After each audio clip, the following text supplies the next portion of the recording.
2, 1. Hello, ladies and gentlemen, and welcome back to Inside Movies Galore. I'm your one of your hosts, but tonight we're going to continue Brandon's birthday films. Kind of a get to know him personally, and some of the films that really mean something to him. So let's see what Brandon has in store for us on this discussion. All right. Well, we are talking about the film Across the Universe, which is actually one of our few from a female director. Gosh, I'm bringing it up as we're speaking. I should have had it up there earlier, but it then got dropped. All that information I had lined up around for Julie Taymor. Gardner. Yeah, there you go. It was a 2007 film. Boy, has it been that long? 13 years. Yes. So with that, it's actually my favorite film, whereas the other one was more of a nostalgia trip that I thought loosely was a good connection to this film. I felt like this one is my favorite, and I'll talk more about my experience with that as we get to my first impressions. But this film is essentially as a love story set in the 60s to the music of the Beatles. That's the most simplistic plot description I could give of this film. With that being said, Jake, is this your first time seeing this film? Oh, definitely not. Definitely not. This is a film that I actually was intrigued by it when it came out. I was quite intrigued and somewhat primed for it since I had seen Taymor'S previous film, Frida, so I knew a little bit of the work of the director. But as we said in the last discussion, I was a latecomer to the Beatles, but once I did find their stuff, I'm quite a fan of their music. And so the whole idea, and as far as I know, this is also a relatively unique premise. It's one that I've thought there are several people that it would be awesome to see. But it basically, the idea of taking someone's music and using it as the backdrop to tell a story in musical form is a very intriguing idea that I'm not certain has been done otherwise. At least not in this fluid a fashion, anyway. Right. And and we'll talk more on that, I'm sure, as we go. But this one was my first impression was that I actually saw it in theaters, and it was stuck in my head. I walked away going, holy crap, that was cool.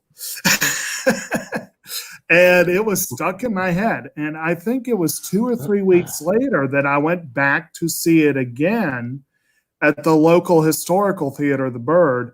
And that was a doubly or triply historic night for me because it was paired with Sweeney Todd, the Demon Barber of Fleet Street. And it was my second viewing of that movie. So it was the first time that I had ever been to the theater to see 2 movies I had already seen before.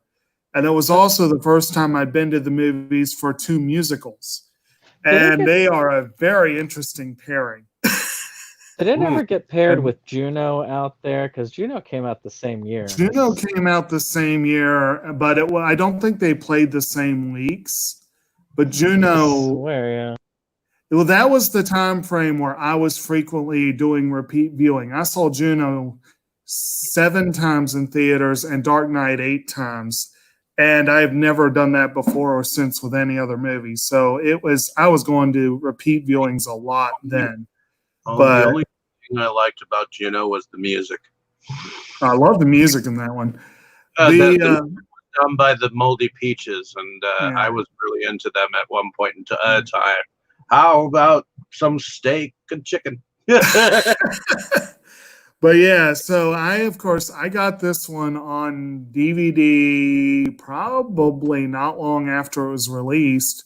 I know I saw it at least once or twice after getting it. I couldn't tell you how many times for sure. Maybe I saw it 4 times. I know when you upgraded to Blu-ray to 4K, I got your Blu-ray, and this is my first time watching it on Blu-ray. I was going to watch the commentary track, but unfortunately I didn't have time for it. But I did get to watch some of the bonus features. This is one that I have seen several times. I very much enjoyed it. I very much think highly of it. I do think it gets a little almost pretentiously artsy at times. And that's probably one of the reasons I don't rate it as highly. But I still rate it very highly. And it's definitely a fun movie. My take on this, I see. My fiance Tammy, she's the one who saw the trailers for this, wanted to go see it, and I guess I wasn't open to it at the time. I don't know why. Maybe it looked like too artsy for me. But when I finally actually watched it with Tammy, I'm not sure how I watched it the first time, but I really relatively liked it at the time. I mean, it went really trippy that second half, and it's almost like it's like 3 acts, because there are different levels to the madness of this film. There are. So, I like the story. I like the music. My biggest problem with the film is that you can tell that they dubbed the voices.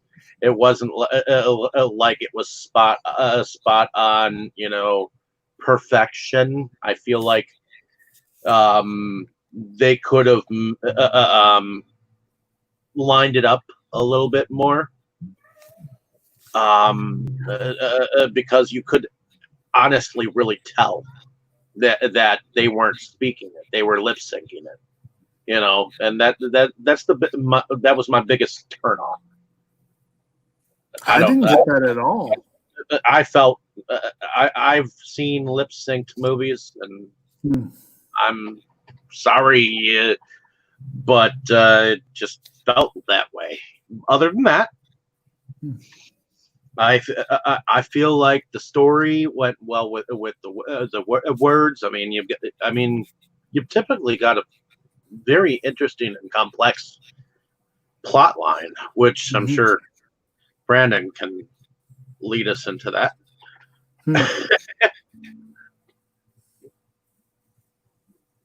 Brandon.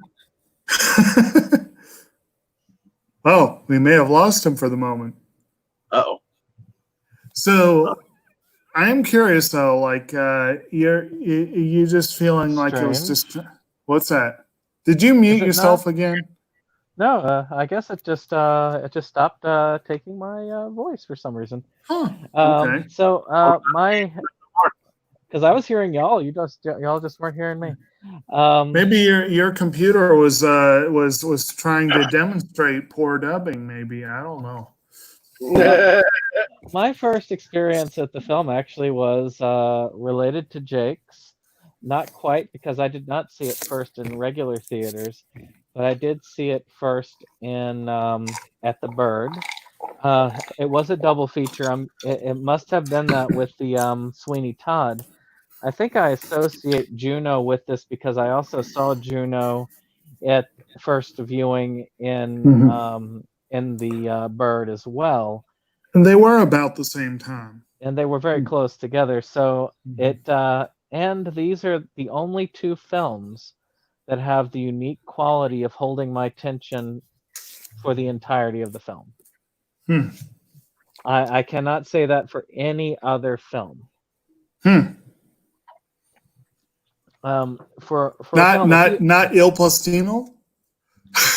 yeah, definitely not Il Postino. I pulled a Mo on that one, and I fell asleep. I tried watching it a second time, fell asleep. I tried watching it a third time and fell asleep. So I just gave up on it after that.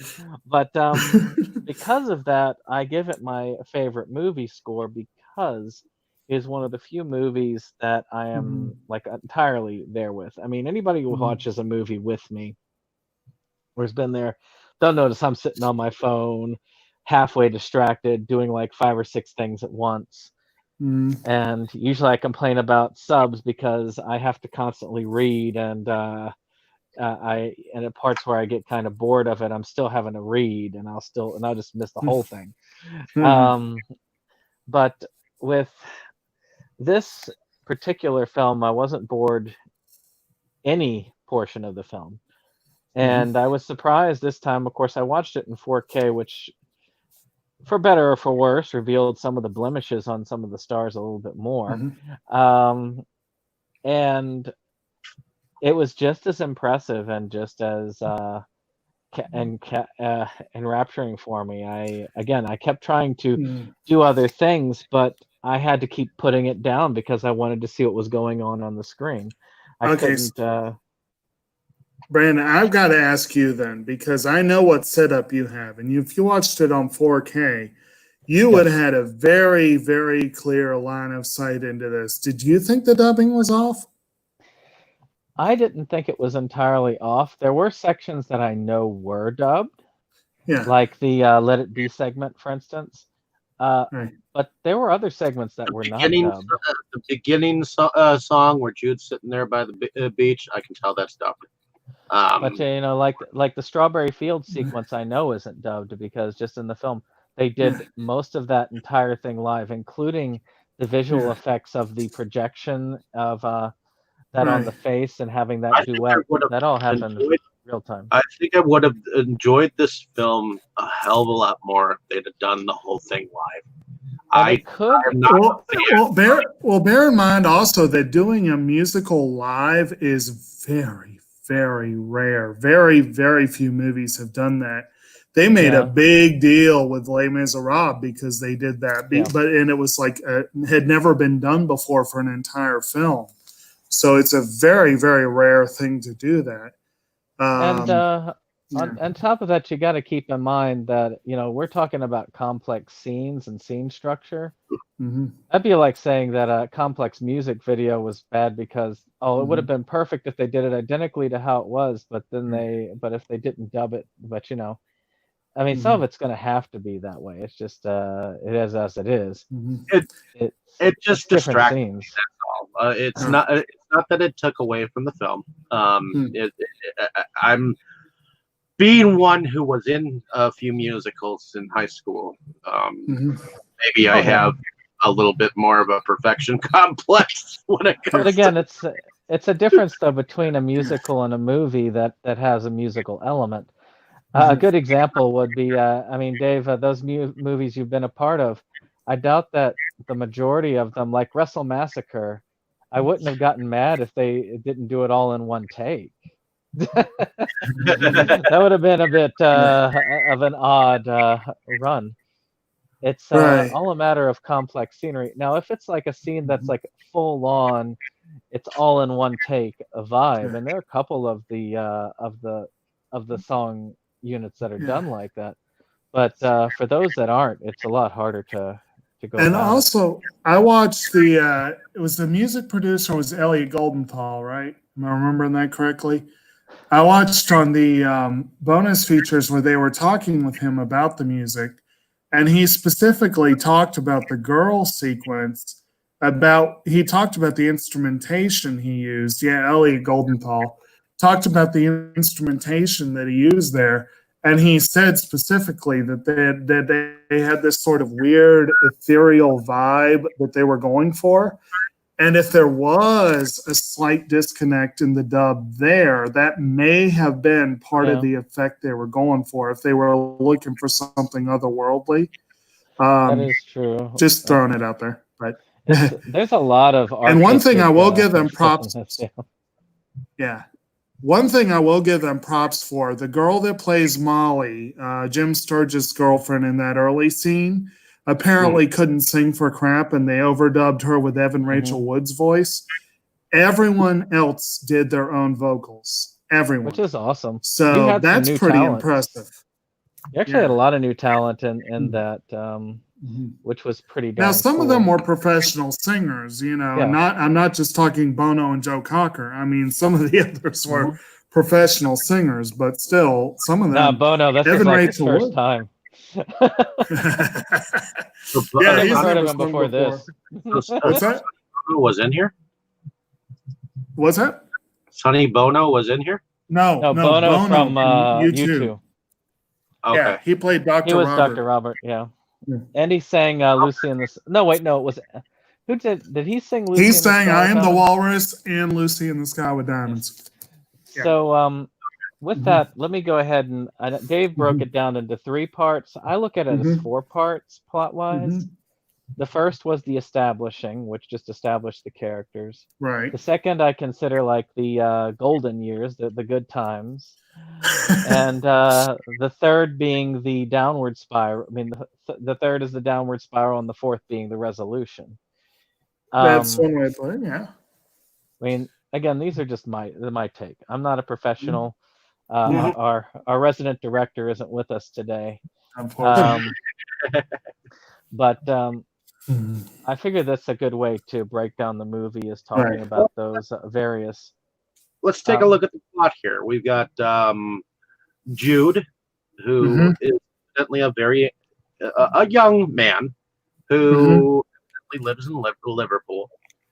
And he lives in a fairly decent home with his mother, and he wants to travel the world, sort of get out of the day-to-day dead-end job. And so, or at least find his father. Well, yeah, I was going to say he does have a motive that he doesn't really share right away. You know, that's You get it from the pictures he pulls out of the drawer as a subtlety thing, and they have that really cool "Hold Me Tight" sequence where it introduces his character, and of course our basically our two love our two center for the love story. What was her name? The blonde. Lucy is played by Evan Rachel Wood. Yeah, and they were, it shows them both as they're both dancing with their particular loves at the time. And that's a pretty good introduction to both of them, because you kind of see them both introduced at the same time, which is pretty cool. And you're right, and that whole "Love Me Tight" sequence was very well done, and I like the interplay between, because she's like in this upper crust, WASP sort of family here in the States, and she's at this typical sort of like early 60s prom where everyone's wearing matching suits. All the guys have matching tuxes, all the girls have matching dresses and all this stuff. And they're doing this very prim and proper dance. And he's in a dive in Liverpool, dancing, doing sort of this grungy dance with his girlfriend. And they have a little 4-piece band wearing very much Beatles-looking garb playing at on the bandstand.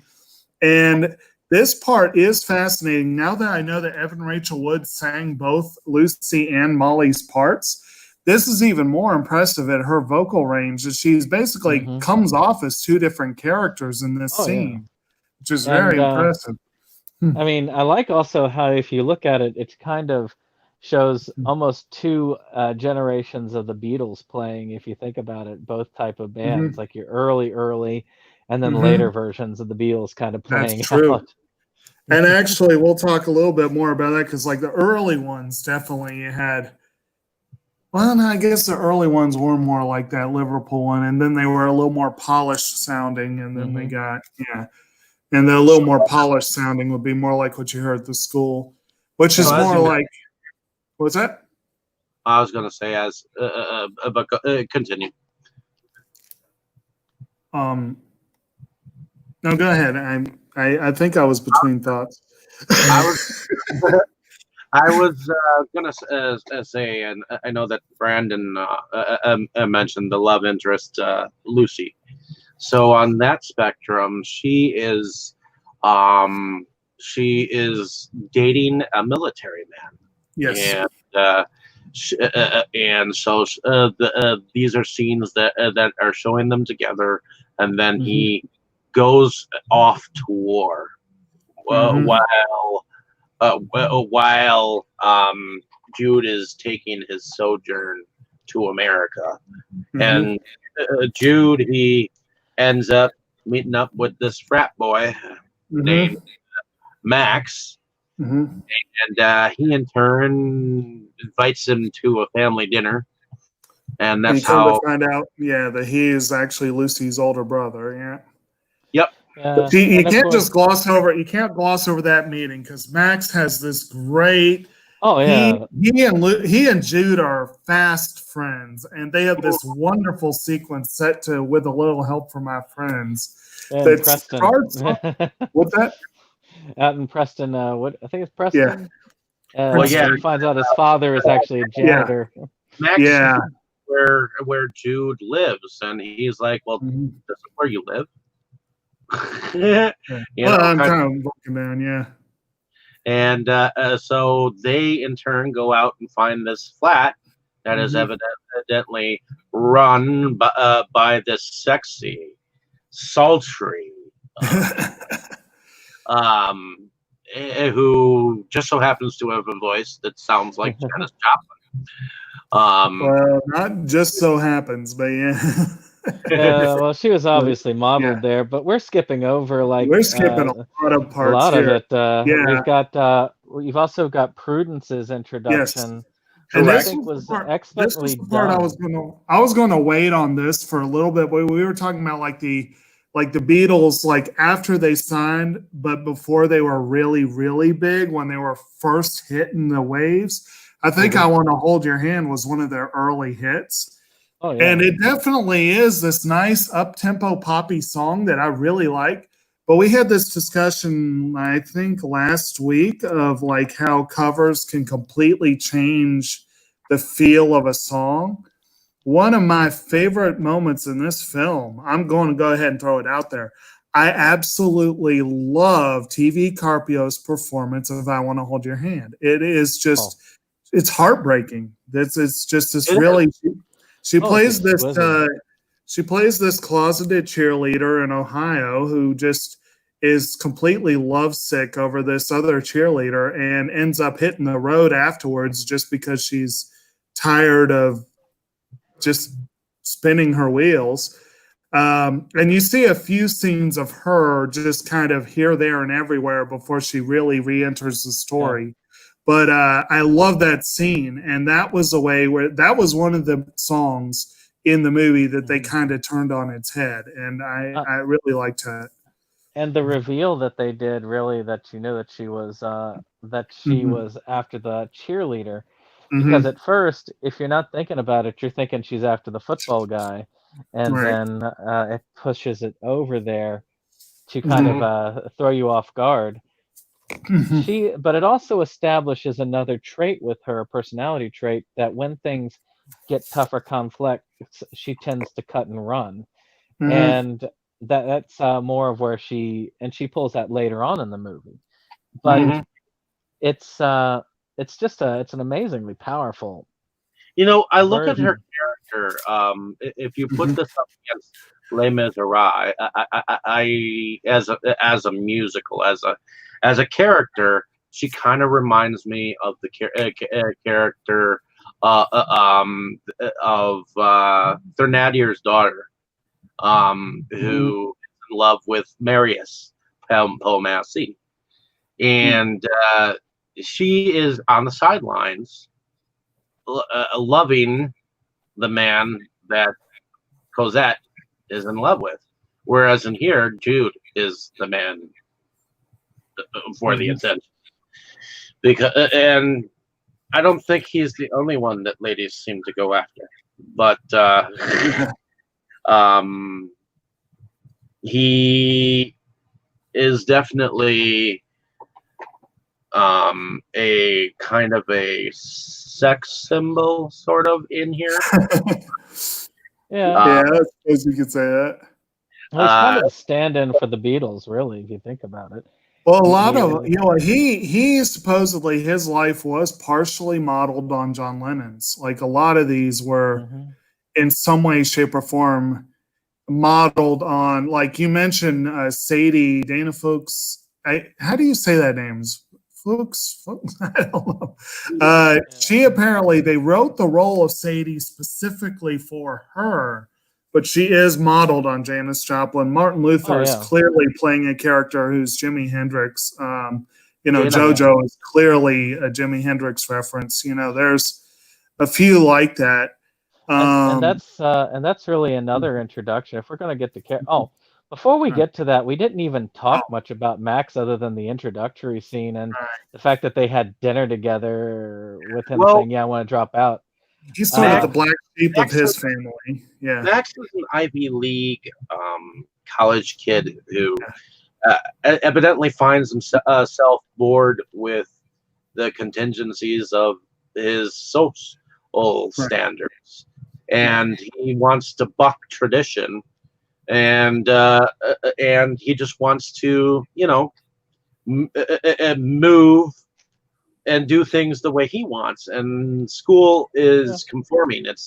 It's constrictive, so he wants to break those boundaries and become his own person. So dropping out seems to be the idea and the ideal thing for him. And so when about the time that he decides to do that, then all of a sudden he gets the letter for his drafting. So, I feel like I'm skipping a few parts. You are a little bit with that. So, okay, out of curiosity, does anyone look at Max's character and see like Owen Wilson a little bit? I don't know why. I feel like he almost plays the character off as an Owen Wilson type guy. Yeah, there's a little bit of an Owen Wilson vibe there. I'm not sure that I thought it was overwhelming, but I mean, it wasn't overwhelming, but it just, I guess, kind of got that vibe out of his, the kind of free spirit type character. And he is played by Joe Anderson, and Owen's buddies with Wes Anderson, and the character feels like he might be at home in a Wes Anderson. That's kind of strange. I could see him. I could see Owen Wilson playing that character. He probably would have done it. But I'm glad that they threw that. He did play in a couple of horror movies that we may have known. The Crazies, the remake, and The Ruins, which was a very well done film. Yeah, a few of these went on to have. A few of these people went on to have interesting roles after. Some of them not as much, but actually, Evan Rachel Wood had a very notable horror themed role afterwards, playing the, if I remember correctly, queen of the vampires in True Blood.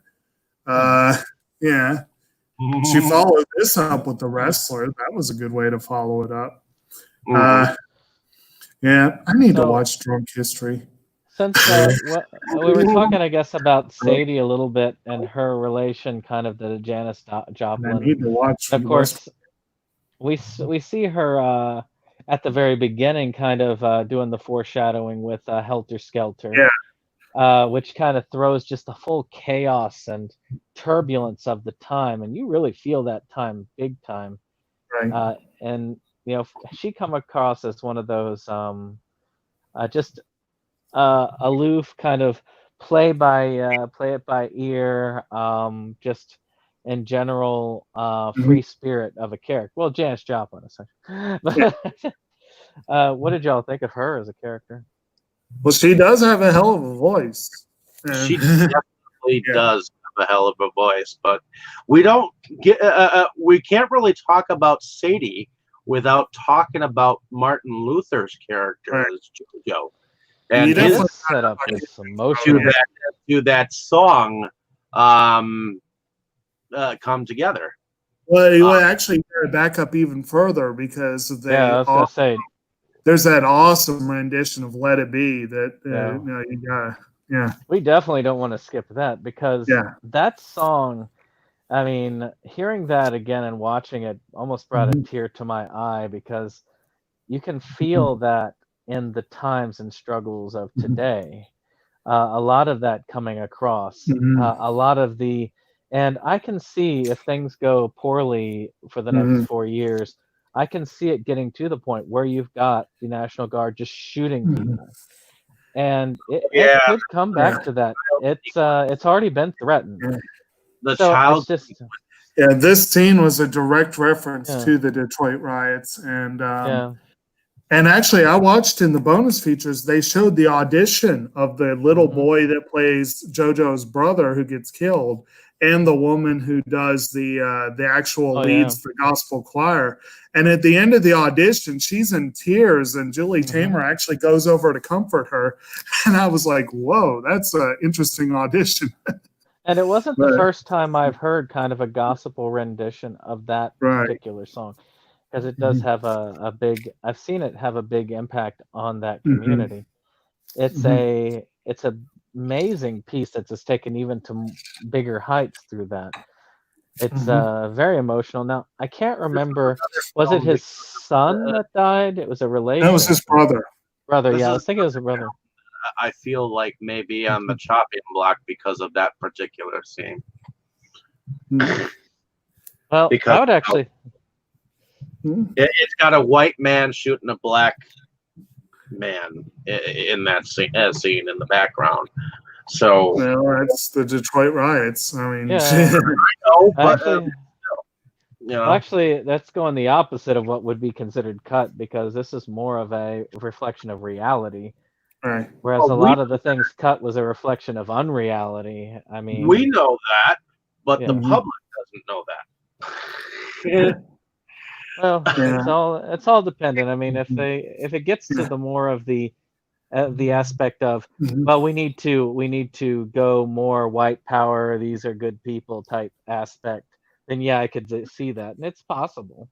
I And of mean, course, we do have in but this it's one, not. they Yeah. again, this is another example of using a powerful song to, or in this case, a powerful song and intercutting scenes from different, because you Oh have yeah.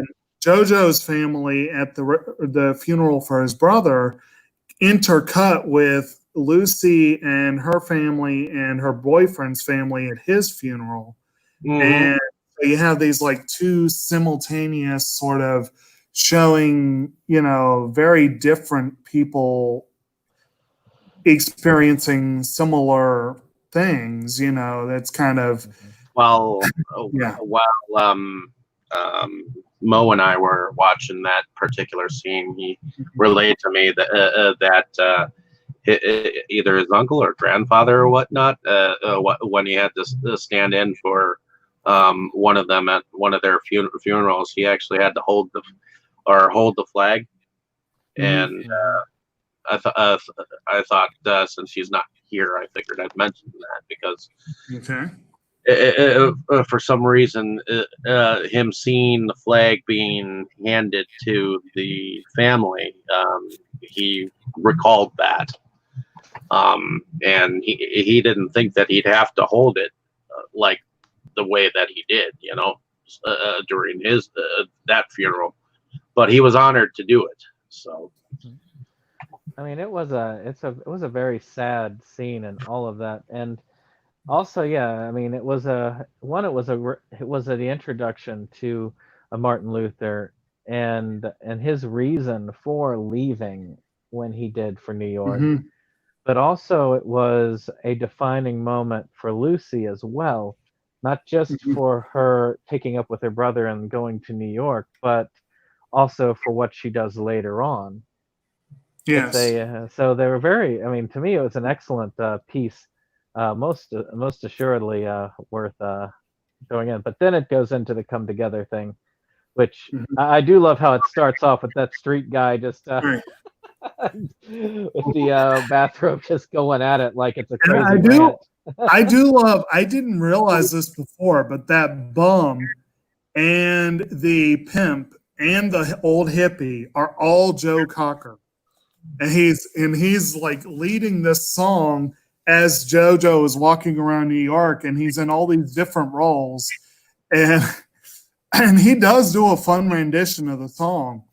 And this was kind of a nice a nod, I guess, to the whole idea that a lot of people don't even realize With a Little Help from My Friends was a Beatles song. They think it's a Joe Cocker song. Oh yeah. So that might have been why she's like, we should get Joe Cocker in this film. Well, it's just like a lot of times come together. Many people, when I was in high school, my best friend at the time had You thought it thought was an that Aerosmith song? thought it was an Aerosmith song instead of that, which is also Yeah. funny because that rendition of that song is Uh-huh. one of two songs in this film that that I had heard the other playing of it first, and from one of the worst films in history, in my opinion, Sergeant Pepper's Lonely Hearts Club Band. We'll have to cover one of these days. I could have thrown that one up as one, and that was oh my gosh, that was a I don't think terrible I've movie. seen any of the actual Beatles films, Oh, so Hard I Day's need Night to was one of excellent. these. Yeah. I have the Criterion of that one. Good But times. yeah, that Sergeant Pepper's was a hard Apparently, piece of they work. almost had a Sergeant Pepper character in the film, but they cut it at the last minute or something. That would have been interesting. But that is one thing that is worth mentioning. If you haven't already guessed from our talking about this, most of the characters are named for Beatles songs, which is kind of cool. It's a fun little. You got Lucy in the Sky with Diamonds with Lucy, Hey Jude with Jude, Maxwell's Silver Hammer with Max, Sexy Sadie with Sadie, Nowhere or No Get Back with JoJo, Dear Prudence with Prudence. Obla Di Obla Da is referenced by both Molly and Martha, if I remember correctly. I can't remember Daniel where that one's from, if that's a reference. But and then you have a handful of others too. But they missed a golden opportunity, and this is one of we touched on this briefly in talking about Give My Regards to Broadway. Mhm. One of my all-time favorite Beatles songs is Eleanor Rigby, and they didn't even have a character named Eleanor. They didn't even give it a name check. So I was disappointed by that. Well, they didn't really have Yeah. Yesterday involved either in the film. Did they No, have a they lot didn't. from?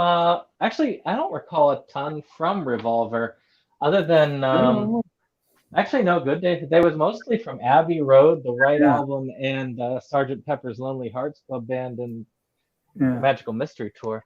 But And there's a few couple other smatterings of characters who others. show up later, Yeah. Dr. Robert and Mr. Yellow Kite. Submarine as well with the Yeah. Blue Meanie characters. Yes. And another one, they didn't even have a raccoon in there anywhere, or anyone called Rocky or. Uh, Oh, well. and of course, with that, it finally gets all of our players assembled, and we can finally Yes. move into the plot going forward. But talking about the characters assembling, they did a really fun job of, as I said, name checking some of the songs that aren't actually in it. And like Maxwell's Silver Hammer is name checked by the fact that Max, and at one point he's trying to fix something with a little silver hammer. Oh yeah, I And I find think it hilarious. I think there was a line too that was taken What is the directly from the significance of song. the Silver Hammer? I What's that? never. What was the significance of the Silver Hammer? Well, exactly. Basically, Song. it's a song where written by Ringo, I believe. I believe so. Ringo wrote all the strange and interesting songs. Yes, and there was no Octopus's Garden in here, sadly. But Okay. Yeah, The basically, it's a song about the guy who kills a bunch of people with a silver hammer. It's right, basically a song about a serial killer. right, and Okay. but again, you have a few like the early part, the very first part when we're meeting Jude. Or rather, after that dance sequence, you see him at work and he gets his last check. And the guy's like, well, I didn't think I'd still be here when I was 64 or something like that, which is a clear Yeah, reference to the song. But one of my favorite ones is when Prudence joins the group. She comes in, it's soaking wet outside. She comes in through a window. through the And bathroom window. well, I can't remember exactly what they referenced right at that moment, but then It's Sadie, what's that? Oh yeah, go ahead, go ahead. Well, they said something like there was some dialogue that referenced one of the songs. I think it was a lyric Yeah. from one of the So, songs. yeah, she But then came in Sadie through the walks up and bathroom said, window. well, that was the one I was getting to. Yeah. Sadie comes up and goes, well, where'd she come from? Oh, she came in through the bathroom window. Yeah, which, I thought that was kind of funny too. But no, before that, they referenced another song. I can't remember what it was. But anyway, so they do a lot of that. Like here and there, they pepper in little lines of dialogue that play around with that. And I just think that's pretty fun. I like how you said pepper for Sergeant Pepper. Yes, indeed. But and actually, some of the stuff, like some of the other lines of dialogue, were very much references to other things. Like I think, I feel like some of the stuff, I want to say some of the stuff between Sadie and Jojo was meant to reference those particular singers. I can't, and I know Dr. Robert had a famous quote, like you're either on the bus or you're off the bus, was apparently a famous quote from that time. And the whole thing with Dr. Robert and Dr. Geary was a reference to not Dennis Leary, Timothy Leary, and the other. Oh, who was the other guy? I can't remember the one that Robert. You notice a lot of a romanticized New York also. Yes. And the whole, I mean, like that cafe, huh? Yeah. Which is a reference to an actual cafe, yeah. And the marijuana shops, or really the bong shops at the time. Well, what did they call that? It was it had a fun title. I can't remember what it was called. There was a lot of cool background stuff that I had forgotten to. I should have written it down because now I've forgotten it. But there was a lot of cool things in the background and references. There was a lot of good scenery too. I mean, there was some good fall colors from the trees. Especially Prudence was still hitchhiking. Well, Julie Taymor is well known as a very visually talented individual. She did an infamous production of Shakespeare's Titus, which I still need to see, and she's done a couple of other Shakespeare films. What's that? I tried watching it. I haven't. I mind on it because I know that she did it in full Shakespeare, which can get somewhat long-winded. Yes. And then, of course, she did the Frida Kahlo biopic, Frida, which featured a phenomenal performance by Salma Hayek and a criminally overlooked one from Alfred Molina. Which is why Salma Hayek shows up as the singing nurse later on. Yes. Well, I read about that. Actually, I read that was kind of funny. Apparently, Taymor and Hayek really hit it off with that film. And they're like buds or whatever. But apparently, when they were working on the film, Hayek asked to be in there. And so she gave her that little role as the nurse. And she's like, would you like to play the bang, bang, shoot, shoot nurse? And then Salma something like, only one? Or would you like to play a nurse? And she's like, only one? And we'll get to that scene when we get to it. But I'll just go ahead and throw out there, any movie with 5 Salma Hayeks gets my vote. And of course, so with that, you get to see Martin Luther and Sadie Foreman to that band, right? As well as they go with the letter to Max when Lucy comes in there to let him know that he has been summoned to the the military, which was a death sentence to many, really, back in those days. And with Max's laid back attitude, it's very possible that would have been a death sentence for him as well. Right. And with all of that, it's just a lot of turbulence that the characters had to go through. Well, yeah, because you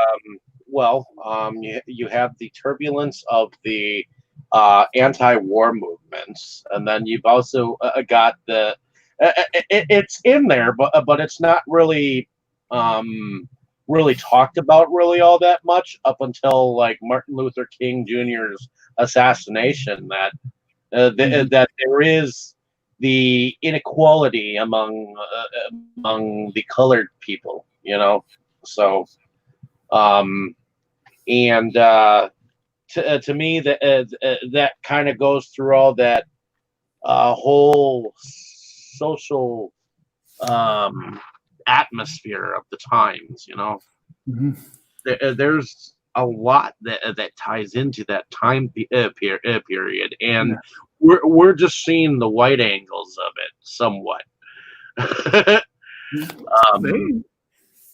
They did tie in a lot. They did tie in a lot of different aspects here, there, and here, there, and everywhere. And I keep accidentally referencing all these Beatles songs. They really do get into a lot of the different random, you know, they get, you know, when they hop the bus with Dr. Robert, you get full on into the psychedelic hippie culture. You get little, like I said, WASP culture with Max's family, which I do love that Dylan Baker plays the father, you know, Kurt Connors there, you know, it's kind of fun. But that whole thing with Dr. Robert, that's just fun. Bono clearly had fun with that role. But they go full on psychedelic with the visuals. They had Bruno Delbonnel on the visuals for this. And he did some trippy work with my favorite scene. And I'll bring it up later, but is the Strawberry Fields scenes where he puts nails because Jude. We find out that he's an artist, an experimental artist. I would an abstract artist because he puts his art together by doing paint splodges and shit like that, you know.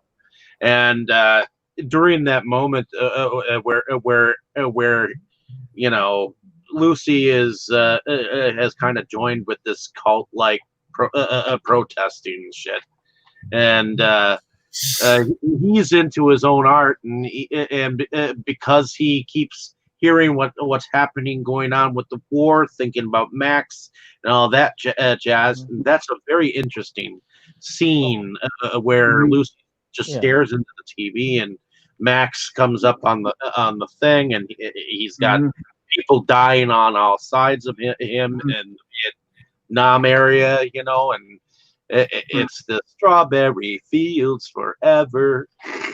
Right. I mean, before we even get to that, we still have Lucy and Jude starting a relationship, which has a very interesting scene on the docks where apparently a police officer was just kind of patrolling all the empty buildings and stuff there, but it was still kind of an interesting conversation that goes into the if I fell in love with you, which was a nice, again, kind of that sort of plaintive, and establishing that also, as you said right before the that whole Dr. Robert sequence, which included a whole lot because you had the walrus thing, the obvious LSD and the punch that they were doing. Ooh, look, pink punch. Which apparently that was a reference to some sort of actual thing of this particular. And I couldn't help thinking, maybe I was wrong about this, but I kept thinking the loft that they were in looked like something maybe like, if not something that would have been an Andy Warhol type thing, it would have been like maybe he might have seen that and been inspired by it. But that was it with trippy loft, like everything lit up. You could tell that this was part Andy Warhol Right. inspired, because those were like Andy Warhol parties Right. that he would do. Right. And And all then the weird philosophy and just odd things. I wouldn't and be then surprised. they did what did they call it? The League of something or something, but it was like an LSD was the reference. It was like League of I can't remember what they called it, but that was kind of amusing. Oh Um, yeah, right as they were in the cafe, Hmm. they were mentioning all kinds of ways that he could get out of the draft, and when he lit up the draft papers, that is a federal offense in Yeah. this state. Yeah. I guess he got away with it then, but Well, he burning up, showed up still, that's But yeah. keep in mind, if you're going to show up anyway, I don't think they Yeah. would have cared at that point. They were just looking for warm bodies I- to throw out and fuck. And that was Draft sequence was pretty unique too. yes, and I definitely wanted to mention that. But where we keep jarring every which way, one whack and the Yeah. other. But yeah, it was definitely that whole thing. I want you, like the way they played that song was great, and then they followed it up with that "She's So Heavy" sequence. That was like, Oh, yeah. That to me is the most memorable piece from the movie. Them carrying the Statue of Liberty on the backs right. of these young people through this. It's such a powerful and pretentious. Yeah, What was it I had said that art that you have to have a certain level of pretentiousness to get a high right, score? right. Would Julie Taymor possibly have a 10, or is it not quite Fellini level? They were She's not carrying Fellini. they were carrying it across a span of trees in Right. swaddling clothes, like Right. like the baby Jesus. So Right. And they Uh, kind of pointed out in the bonus features, and I like that they pointed this out, that they're like little model trees. They're like little bitty. And she pointed out that they're trampling down the palm trees. And it's like, it's not just them carrying the weight of the country on their back. They're destroying the land that they're on while they're at it. And it's like, yeah, it is a little pretentious, but there is so much meaning to that scene. I do like that scene. oh Yeah. I always confuse that one with the doctor scene, because he goes to war basically right after the Dr. Right. Robert scene. But yeah, that happened like right before it. I think, And then the he was draft having his sequence last is before. bit before he went out. yeah, the draft sequence is kind of interesting because it begins with all these panels and stuff of the different like utensils that they might have used to put you through the paces of getting you fit for the army. And then like all the people who are testing people and doing all that, they are all wearing that weird, creepy makeup that they all look the same. They're masks, actually. Yeah. Believe it or not, I think because they remind me of like those masks that like of Nixon and Reagan or something like that. I think they said it was a mold of one particular person's face, but it was like they're clearly exaggerated. Like they're clearly that'd be a face that you look at and you go, oh my fucking god. That whole scene right there was something like out of a Mad Max magazine or something like that, because during the war, Mad Max, the magazine or whatnot, or the comic, would actually make fun and make anti-war thing. I think even back in the Vietnam days. So to me, looking at that was like a cartoon caricature of the time period. Didn't Mad grow out of National Lampoon? Yeah, I would have thought. I think National Lampoon was more the one that was on then, but I could be wrong. Yeah. Okay. Pretty sure that National Lampoon was on there, but they still would have made fun of the culture. Well, yeah. So, Yeah, Interesting how it all came. Now, okay, for you, Dave, because you probably think of this more than Jake would. Hmm? That scene where they're doing the testing and they're doing all the various parts kind of thrown together, where they got the injection and then filling the cup and all that. I don't know why, but it reminds me of the opening of the House on Haunted Hill remake, uh, and some scenes utilized through horror. I feel like horror has utilized that type of imagery in more than one occasion. Yeah, believe it or not, Mhm. things had to deal. You had to deal with medically wise, especially back in those days. And to me, this was on the tail end of the tuberculosis outbreak.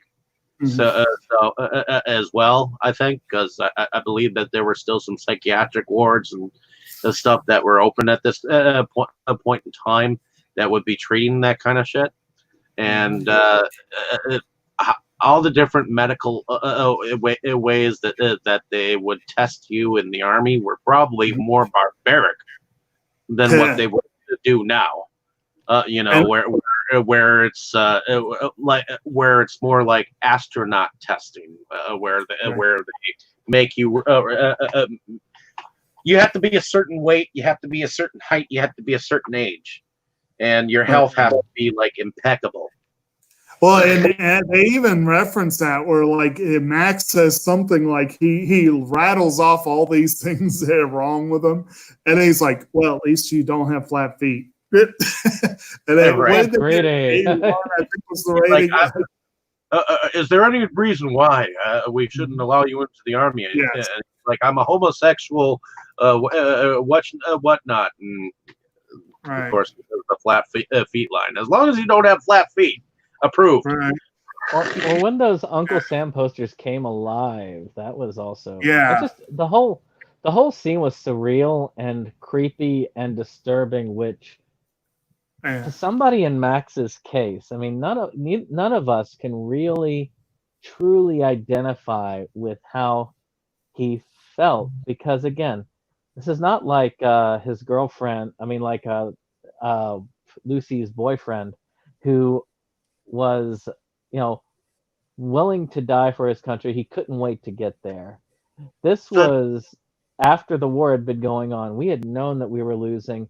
Max wouldn't have been one to want to go into fight, and knowing that he has to fight no matter what, it and was a most war likely that die. people knew going into it that they would not win. And unfortunately, for the time period, we had to have a draft, and in order to get some of or try to help those that needed helping at the time. And some say that that Vietnam War, was not needed, but Yeah. our country has been built on fighting wars for other people, including Yeah. Well, it's fighting and like I said, we're for the first time in a long time, one can discuss the whole America as the world's police force. And there are many that could look at Trump on the left side, actually could say Trump is one of the first presidents to say, no, screw that. We are not going to be we're not going to be the world police. We're not going to be the dominant military power in the world. We're fit with just protecting ourselves, and y'all can be the number one powers. It's a weird thing because it's something that we're not used to even hearing or Oh, thinking of. I don't think he has said y'all can be number one. He don't want anyone to be number one. But yeah, definitely the whole you can do it yourself thing. Yeah. Yeah, that's I But mean, this is very different. I mean, I guess if current forces were in charge during Vietnam, we probably wouldn't have entered it. So it's well, hard no, to say. probably would not have because we got a bunch of peace-fearing uh, politicians out there, and that's not a bad thing. I mean, I'd rather stay out of war at the moment. yeah. Although if we have something another thing like 9/11 happen, you best be sure. I hope this country fights back. Well, there's no chance it wouldn't have. I mean, even at that time, no matter who was in charge, that was an automatic. you can't not go to war at that point. Well, yeah. So it's just as it is. I mean, for this, the Vietnam conflict is unique in many ways. One, it was a conflict that we could never win, Hmm. and there's so many subtleties to it that we're just now discovering. Hmm. That Mhm. it's just no one can really know. I mean, there's a Roger Stone series on Netflix about the true history, which which is a very interesting dive. If anybody actually gets a chance to or has Netflix or is on that and is going through their free trial, it might be something worth looking into because it Mhm. does give you a couple of extra aspects that you aren't taught that you are able to see and kind of gives you extra conscience. But this time was And just so rough on a lot of people. there's really no way to get around talking about politics with this movie because it does Yeah. revolve around some of the politics of the time. So Yeah. I'm sorry, ladies and gentlemen, if we went Oh off into yeah, some of those areas, but I mean it has to be in that. I mean, I mean, again, whether you're for or against that conflict, it was still you're still legit understanding the fear that somebody like Max would have going through. I don't think anybody could Right. say, "Well, no, he shouldn't have been fearful. He should be happy to have been there." No, no. I mean, he's a kid. Come on. That's just Right. he's gonna feel fear about it. If I was in that situation, yeah, I Mhm. would have been in there with Max. Not wanting to fight, but I would have been willing to do so. But I wouldn't have been like, yeah, I'm not afraid at all. No, I'd have been scared to death. When you're Right. going in knowing that you've got like an 80% chance of dying, that's not And actually, they do reference that, and I really don't want to skip ahead yet again. So I'm going to wait until we get to the yeah. happiness is a warm gun sequence. But uh, Well, and now for something completely different, which actually, yeah. Why don't actually, we go to Eddie Izzard's part since we were well, back to Dr. yes, Robert? it Yeah. feels like a Monty Python scene in a lot of ways. Yes. But yeah, you have that whole sequence with Dr. Robert where he abandons them. Because again, like he basically, this is based off of an actual uh, uh, gripe that the character he was based on had with Timothy Leary. They apparently were a little bit at odds with each other. So they stop at Professor Geary's abode, and Mhm. this group of people that came with him comes back and says, "Oh, he says he won't see you. Won't see me. We drove 3,000 miles. All right, folks, screw it. Get on the bus. We're going home." And then it's like, "We're going home to California." That's what he said. And then Yeah. some of them are like, "Well, not all of us came from California." That's why he says, "Well, what can I say? You're on the bus or you're off the bus." So pretty much Jude and Lucy and Sadie and Jojo and Max and a couple others get left in the middle of nowhere. And And then they find this really weird sight. This scene, yeah. the really weird, trippy scene where you see the blue meanies and a circus tent and a guy who's made up in really crazy circus type makeup who is doing a weird, trippy rendition of "For the Benefit of Mr. Kite." And Eddie Izzard playing the role. Oh, And and I this was hated that one first time I I heard it. did not like it the first time either. I which was part? like, "What the hell is this?" Which I'd part? actually kind of, the being "For the Benefit of Mr. Kite," Okay, and I had largely forgotten it. it is a Um, really weird it sequence, is really weird, but and in the It's a really weird album. yes, but of course, this is the part where they're reintroduced to Prudence, who apparently has joined up with this group at one point. Oh yeah, we Oh, skipped a great yeah, that's scene. because Yeah, she had left when she had seen Sadie and Martin yeah. Luther hook up, So we and missed that whole thing of yes. actually, she was hung up on Jude. No, she was hung up on Sadie. She was hung She up was on Sadie. absolutely hung up on Sadie. Yes. Yeah, she was hung up And on Sadie. She was But she, a but she was talking about Jude like she no, wanted him. no. I didn't realize it was on Sadie. No, she was well. They Yeah. had that scene where Jude and Lucy are kind of loving up on each other, and they see her mooning over Sadie, and then yeah. they're like, "You think Sadie knows?" And that was the. But so Yeah, basically, she locks herself in a bathroom, and Lucy and Jude and Sadie and Max basically serenade her with "Dear Prudence," which was a very nice use of that song. And they kind of have this thing where she kind of hits you over the head, where she literally comes out of the closet, and then they do that march where she ends up cutting and running out. Like you said before, I think that's kind of her MO. Oh yeah. And then they end up finding her made up and skating around with a weird horse dress thing. I keep thinking back She was to a Henry the Horse. thinking back to something that Mo said while we were watching that scene with Prudence in the closet, where if he had a roommate that pretty much locked themselves in a closet, that would be the point where he would be like, "Okay, now you need to get the hell out." Because we're not having that.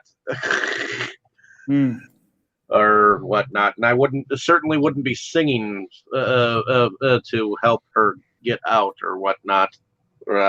Maybe he felt like she was a little bit too weird and peeping comments.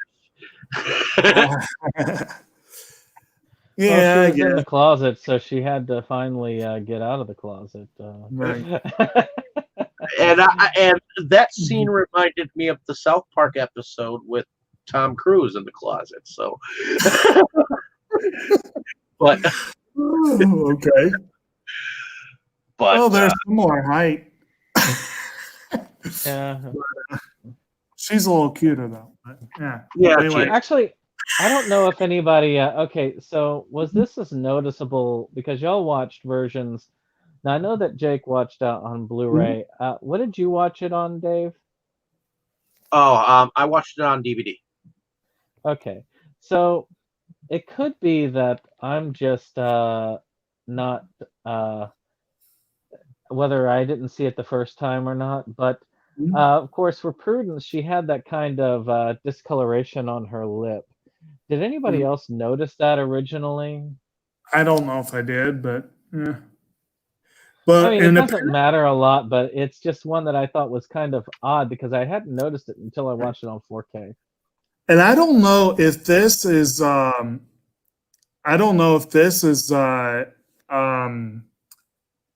something that would help with Mo's interpretation or not. But apparently there was a history behind that song. It was a reference to a real occurrence in 1968 at the ashram of Maharishi Mahesh Yogi, where the Beatles, Mia Farrow, Donovan, and some others were studying. Farrow's sister, Prudence, was reclusive and did not leave her living quarters to join the other students, inspiring John Lennon to write the song Dear Prudence. So that's, again, a reference to real life activity as well, but that was kind of interesting take on it, I think. Okay. Yeah. Right. It's kind of cool to see them. Yeah, Farrow kind of looks like our Sadie character here. Yeah, I guess a little bit. I could see that a little bit. Sadie reminds me more of someone else, but I can't quite place it. Yeah. I almost want to say Maya Rudolph, but that's not. Yeah, maybe. But anyway.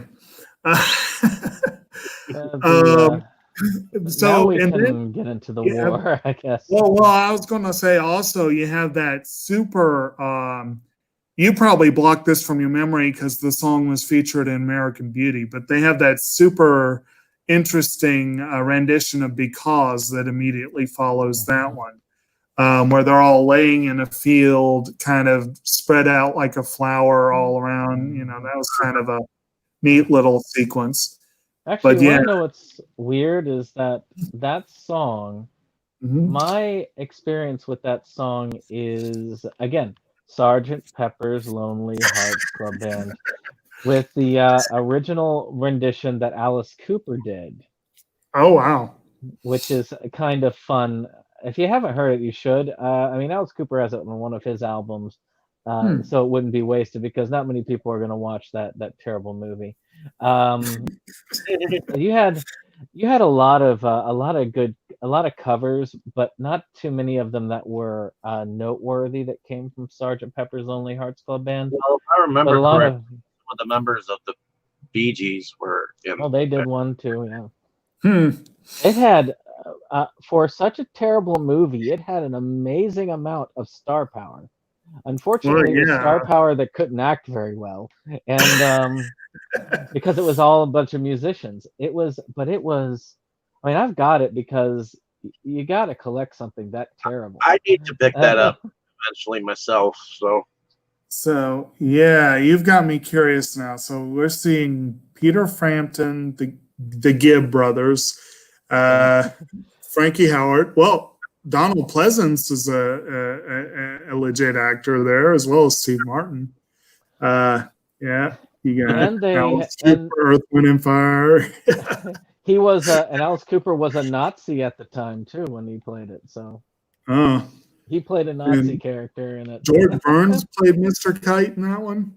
Huh. Yeah, It's a little different from Eddie Izzard, but it was a trip. I will give it that. Not as much of a trip as this one, and a much more pleasant trip. This was the bad trip.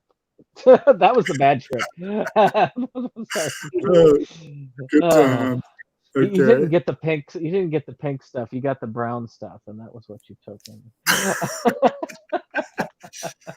All right. All So, right. so we finished that part Oh, with the dream and them kind of getting back together, but then people started growing apart with what Dave was yeah. saying. You've got Lucy joining up with this kind of far left Revolutionary movement, outfit. Yeah. and you've got Jude kind of falling into his artwork. Uh, you've got the band kind of close to breaking up because of a Mhm. dispute where one's offered a record deal and she takes yeah. Sadie's going for the record deal, whereas the other band members are upset because Well, she didn't discuss it with them Incidentally, first. nice cameo. Nice cameo. James Urbaniak playing the sleazy record exec. Heh. yeah, the Sleazy record exec actually told her that she could do without her guitarist, Right. and she believed Yeah. him, and that was a very interesting, heart wrenching song that they Oh, sang darling. Yeah. of "Oh Darling."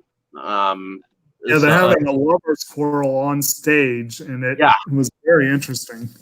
Actually, though, I will say that the rendition afterwards, I think, really made it up for the loneliness that followed when he did the My Guitar Yeah. song, which to me, there aren't a lot of them that I say top the original, but I felt that cover was way better than I love that cover I of don't know. that While My song. Guitar Gently Weeps is my other favorite Beatles song. It is really hard to top that, but it is a hell of a cover, though. It is a great scene.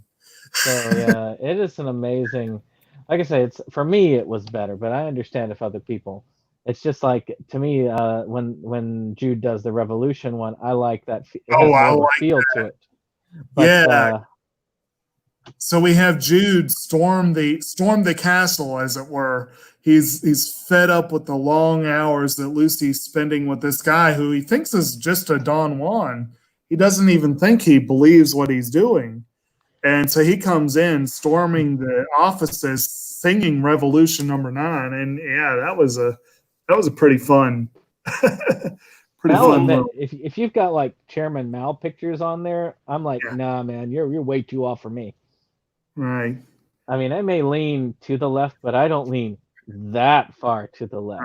That's a whole new Right. level of crap there. But you can tell that this guy is like way over what would be normally considered just basic war protest by the end of that. And that's when things get to the real like death spiral. But this is only the start of the death spiral down Right. where they're getting there, where you see scenes from off and on, of Max in the war. Yeah. That as Dave was talking about that strawberry Strawberry fields, Mhm. that was that image with the strawberries bleeding over the American flag. That is such a powerful image. That was one of the other sequences that I did not entirely care for at first. It was so over the top artsy that it kind of put me off. But I love the song, I always have, and I like the way they did it. It just I had to warm to it. I mean, Yeah. I the thought it fact was very interesting how they had it Yeah. go from um, Max in the war Mhm. to him singing and thrashing the strawberries everywhere. Right. And it just went for and then the strawberries turned into bombs. One of them turned into a grenade. Yeah, Just, that was kind of fun. and I mean, and then you could tell that they used stock footage and helicopters, and how they did that graphic scenery was just phenomenal through that. and you were talking about wanting the things to be sung in live action. That sort of one take mentality for it would have been better. This is one of those that fell into that, where they had a duet sung at that time when they were doing it, with the Right. one's image projected directly on him in real time as it was going. Yeah. And that was when she said it was in one take, I was like, oh my God, really? How'd they do that? Yeah. That's So that was impressive. It's yeah, it's a lot of it's very artsy and experimental, but it's an amazing thing in how it was pulled off. Things that you didn't quite see and probably haven't seen since done with this film. And so I'm thinking we're probably at this point getting close to Max's return, are we not? I'm And trying to think of what else. I mean, you had the breakup, you had that guitar thing. Not really Well, much was say. I love the rendition of "While My Guitar Is Gently Yeah. Weeping," Yeah. while he's singing there, and Sadie is getting mad because none of the guitarists have soul, right. and he's just strumming the guitar and singing ever so gently. Mhm. And what's his name? Jude is in the background, Sitting drunk, at the bar, yeah. and he starts to sing a small duet with him, and that small little sequence to me was actually kind of cool. Mhm. That's when he realizes that she is gone, and Correct. and that she's left him for the revolutionary guy, Or- which was so he- after the revolution number 9.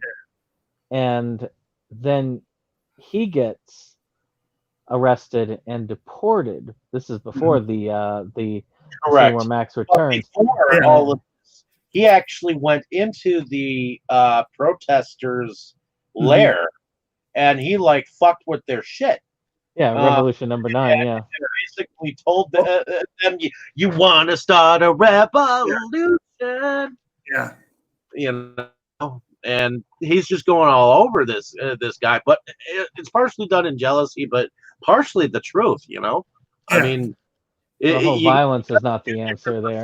thoughts where the whole reason why they're fighting, you can't really get anywhere, you know, and he understands it to an extent where you gotta have a peaceably have a peaceably pacifistic view.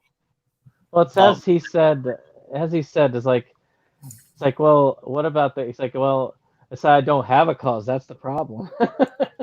Yeah, I think he did say it. Yeah, but no, what I think what Brandon was referring to is that there is this major march, rally, whatever, and the police come to bust it up. And Jude was kind of hovering around, but when he sees them going to arrest Lucy, he charges in after her and gets arrested himself. And yeah, that's when he gets sent home. And But at least he does get a nice little scene with his dad. Like, yeah.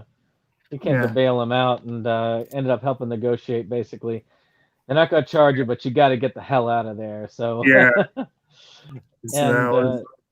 And then Max kind of returns around that same time period, which further cements her want to be in that radical place. Because if you think about it, I remember we said before, it kind of was building on it with that funeral scene at the beginning. And then having Max basically screwed the heck up.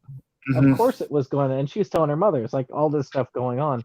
How could she not do that? These things, they drive it. When you're pushed, you end up being driven to do things that you normally wouldn't do. There it was a little bit of a totalitarian relationship with her and that speaker, where she got caught up in the moment of his speaking, and I guess in the words that he was saying, and it conflicted with everything that she stood for. And then she finally saw at the very end, I love this moment, she walks into the apartment and she sees them making these homemade bombs, and she's like, I thought that the other side that dropped the bombs. Yeah. Because that was the thing, is that she thought one thing, and when she realizes that, Right. So yeah, what we do before we do that, we do have that great scene with Max where you do the "Happiness is a Warm Gun," which is definitely an odd Beatles song, but it's used so well here. And you've got basically, it was, I believe I read it was the choreographer who actually plays the priest in the scene, and he does that weird little jerk step thing. Looks almost like a Russian priest, the outfit that he's wearing. It's also a very weird scene. It's funny that you mentioned that, like, because they said in the one of the features I watched, and I love this idea. It hadn't occurred to me beforehand, but it definitely fits perfectly with the whole, with "Happiness is a Warm Gun" and with the whole. But you notice that room that they're in is circular. They're all around a central axis, and the room starts spinning as the song goes on, and you have the priest is basically Julie Taymor, I believe, was the one who said this, that they intended that to represent a Russian roulette, with the idea that when you go to war, it's Russian roulette. You never know who's coming back. And that was, I thought that was a really cool idea they had there. But then, of course, like I said, you also have a couple notable things here. One, Joe Anderson singing several different parts. This is not a particularly simple song. That's who I thought it was. Sadie, who she reminds me of. It wasn't Mia Farrow. It was Tia Guerrero. Yes, I could see that a little Tia bit. Guerrero, from Wayne's World. I just crossed that realization. So basically, yeah, you've got Anderson singing this song, and after the priest leaves, you get these nurses rise up from basically is crossing the floor, and there's 5 of them. And they're all Salma Hayek, and this is like something you definitely want to see when you're in a hospital. But and then she doesn't sing much. She just sings the chorus, bang bang shoot shoot. But it's like, and in 5 parts, they like overdubbed her voice 5 times, I guess. And it's really I liked it a lot. I liked that rendition of the song, but I also liked everything that went into it. It's a really fun scene, but a weird one, kind of depressing. But Oh yeah, I love the fact that they had the sexy woman in the syringe as they give it to him, and he does the whole high note at the Mhm. end and the injection there. It is a very powerful scene that speaks to kind of that addiction as well as Yeah, that. I'm kind of glad they didn't go down that route with Max, though it's a hmm route they could have gone if it was a longer movie. yeah, But it really didn't have enough time. This movie is long enough as it is, so it would have probably been like another right. hour of depressing and dark stuff that we really didn't need at this point. Right. You could have gone in multiple different ways if you wanted to. I mean, just talking about it's just an assumption over time as time passes. Like, yeah, Yeah. he's like she says, he's fucked up. This is going on, and that's what drove her into that phone booth when she's talking to her mother. And then, That like I really said, scared her. That moment where that bullet just flew into that telephone booth. I Mhm. mean, that could well, have that's killed the her. thing. That's the thing that she's learning is that they don't care if you're an innocent bystander or not. When they're out there, they're going to shoot and kill anybody who's at that protest. Mhm. Uh, and it's just like but that's the thing is both sides at the extreme are not all that different. The National Guard people who are just willing to fire and kill anybody in the crowd, no matter who, whether you're passerby or whatnot, or the really left-leaning protesters with the bombs wanting Mhm. to, totally start that communist revolution. Mhm. It's and you start to and you could say that there are and I think one of the things that really makes it strong today is you look at the parallels. I mean, I showed my parents this, and my mother had told me I don't ever want to see this film again, and I Hmm. asked her why, and my father was the same way, and I said I don't. So why is that? She said there are too many terrible things that I really don't want to relive again.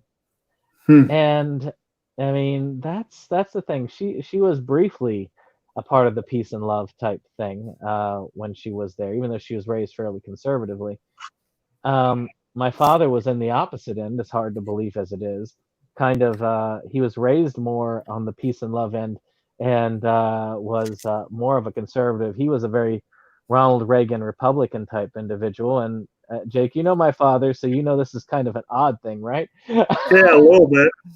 But that's the thing is how they went, and they looked at that and they was like, it's just too much, too many bad memories, too much fear and anxiety surrounding that time. Because I don't care whether you were a liberal, like communist or socialist loving individual, or you were like a conservative rule of law person.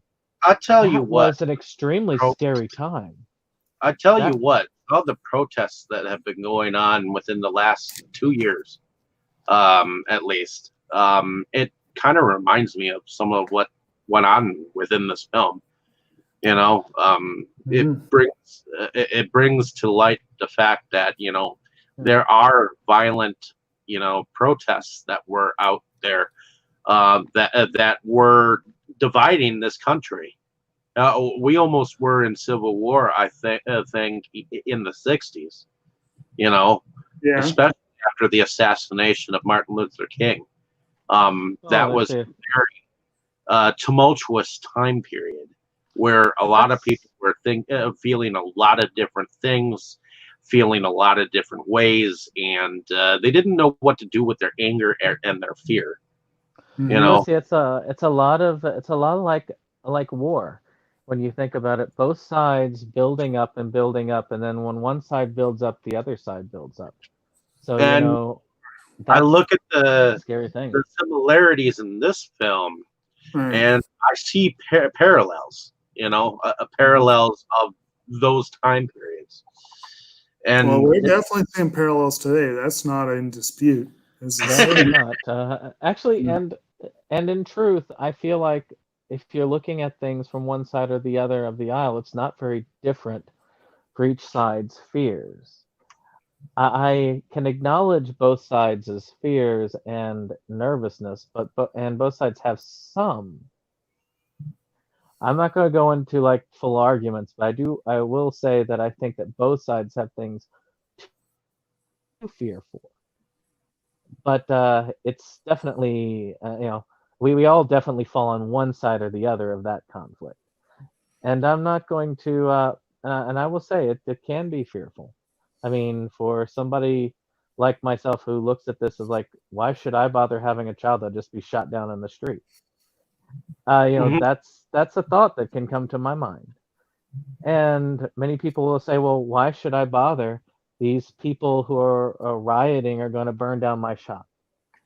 These are things that the other side might have thoughts of. It's a scary time for all sides. Mhm. And until the scariest thing of all is there a resolution in sight? I mean, with this one, it happened with the bomb that blew up the protesters themselves. Not the protesters, but the like extreme ones, because Right. the protest march themselves, they were mostly peaceful. It was this small group within it that was there. They didn't speak for everybody there. And Many again, people I like believe Lucy this who was were a like just there because they wanted to end the war. Yeah. I believe And this was a reference to an actual event too. I think Yeah. the paper the picture that Jude sees in the paper I think was taken from the actual papers at the time. hmm Yeah.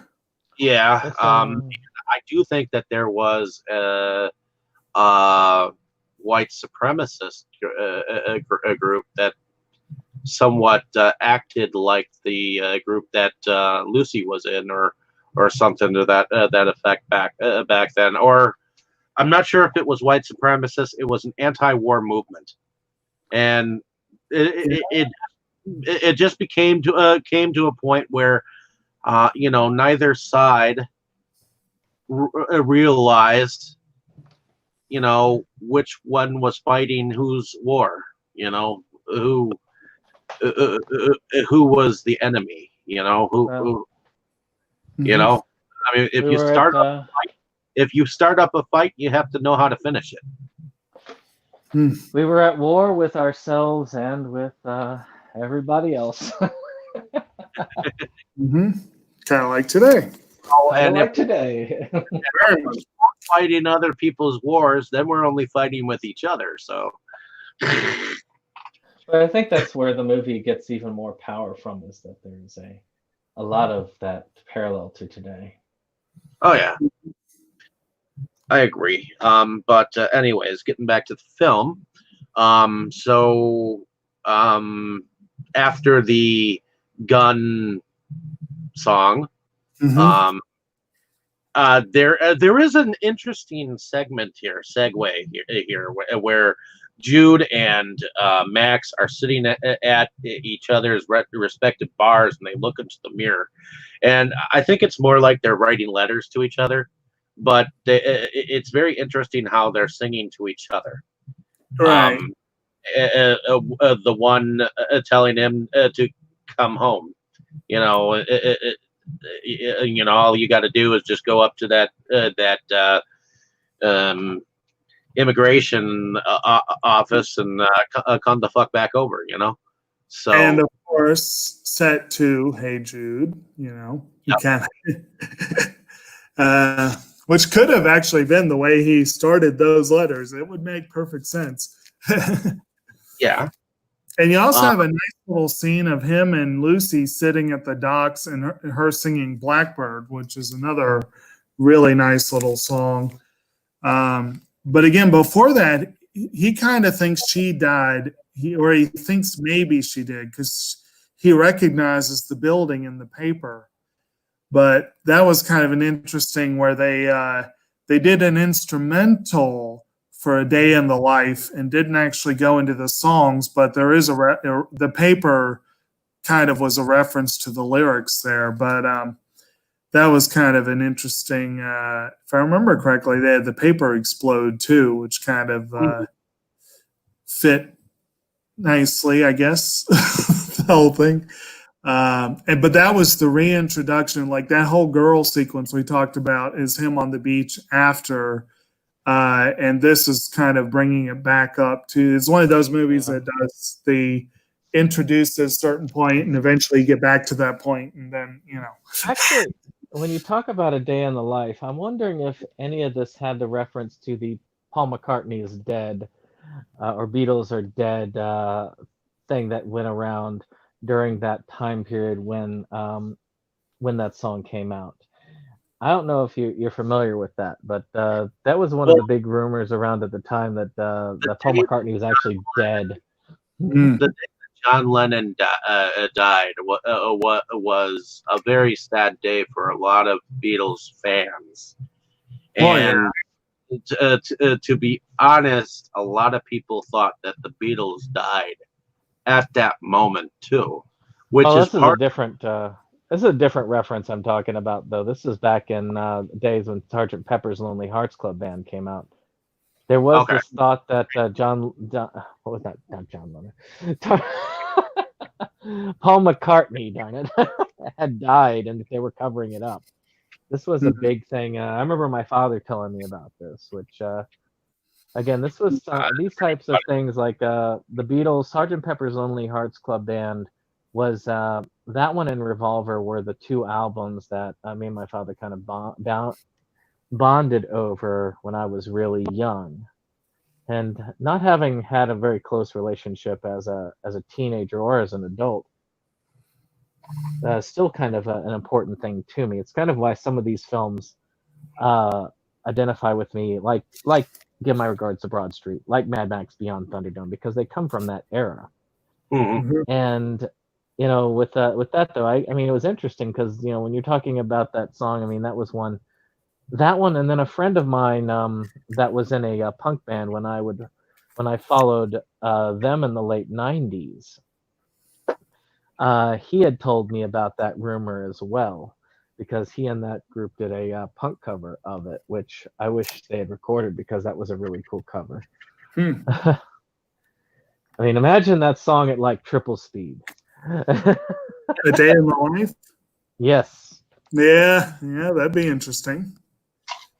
But Hey Jude leads them to actually coming back to the United States legally this time. Yes. Yeah.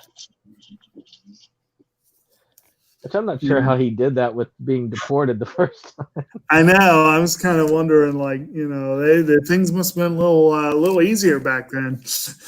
Yeah, really. Yeah. But that was and then and then you have this really fun set piece that, again, a reference to, I believe, the final Beatles public appearance was apparently, I think, was a rooftop concert.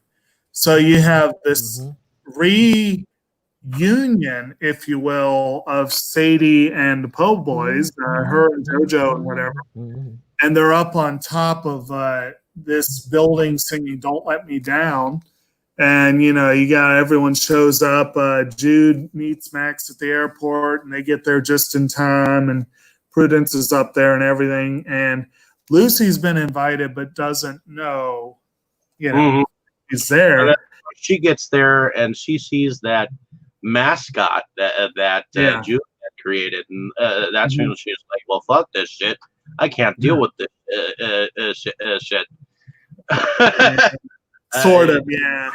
And we should say that whole strawberry thing was Jude got a gig creating the logo for Sadie's company, which I guess they call Strawberry Jams, which is like a reference to the Beatles and Apple Records and whatever. And but they stemmed from his thought of his buddy Max while he was, fighting the Viet Cong. So. Which I like honestly, that Max became a cabbie. Isn't that Strawberry kind of a sort of a mascot for the Beatles as well? Well, Apple is their mascot. That's like their big thing. Yeah. Okay. And they did have, actually, we didn't say that, but there was one scene earlier before he really creates that, where you see him looking at an apple and trying to draw it and not succeeding.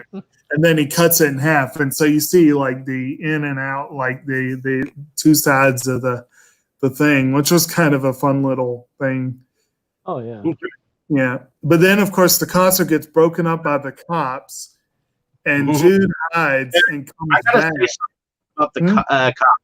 I mean, the cops were back then. They kind of were wearing what you would consider Scotland Yard uniforms, but I was actually thinking more of like Alcatraz uniforms, where they were wearing uniforms that might have had them on death row or something like that. Very cartoony.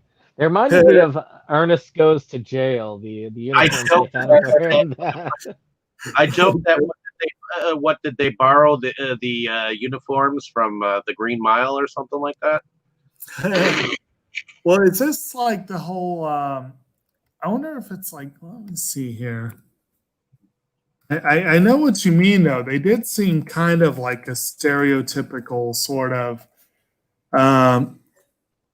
Is it like a play on the whole Keystone Cop sort of thing? You think? Maybe Possible. Yeah, it's quite possible. Because for some reason, those officers in uniform they seem like they were older uniforms. right. You know what I'm saying? Right. Oh yeah. So everyone gets whistled away. I've seen a modern day cop in full regalia, and they don't look like that. So right. All right. Anyway, so they have that scene where they're when Jude meets up with Max, it's a very heartwarming scene because that is the most excitement you've seen out of Max. Also, this is the tail end of Hey Jude, and that part at the end of the song where they're like, "Hey Jude, and he does that, and I like that. I like it. He like jumps up on the fence and starts saying that. That was kind of fun. Yeah, and almost jump into each other's arms. They're like bros, They end up in the taxi and on their way they hear Sadie. They hear Sadie on the radio and is like, "Oh shit, we're late!" And they end up showing up at the actual live recording of Sadie, evidently in her band, shouting off the rooftop to the city of New York. Right. And what do you guys think about that whole setup and that whole scenery of them just jamming away on top of that rooftop? I love her plunking out of that little piano. Right. Oh, Prudence? Yeah. Oh, yeah. And she's like, "Hey, guys!" Yeah. And like I said, I mean, this is definitely, it's a very direct reference to them doing the rooftop concert for Let It Be, and apparently the cops broke up that concert, which is kind of a strange thing to think about. About it, Nirvana, the band Nirvana started out, their first concert was inside a small Radio Shack. Right. Nice. So imagine cops trying to break up that one. Well, see, that's a little different, though. The first concert of a little grunge band no one's heard of at this point, or the final group concert of like the biggest group ever. Yeah, it's a slightly different perspective there. But I do like the. So basically, they all get bustled off the roof, but Jude slips away and hides. And then, as everyone's going down, they hear him come back over the speakers over the radio, and he starts singing "All You Need Is Love," which you knew they had to slip it in there one of these at one point.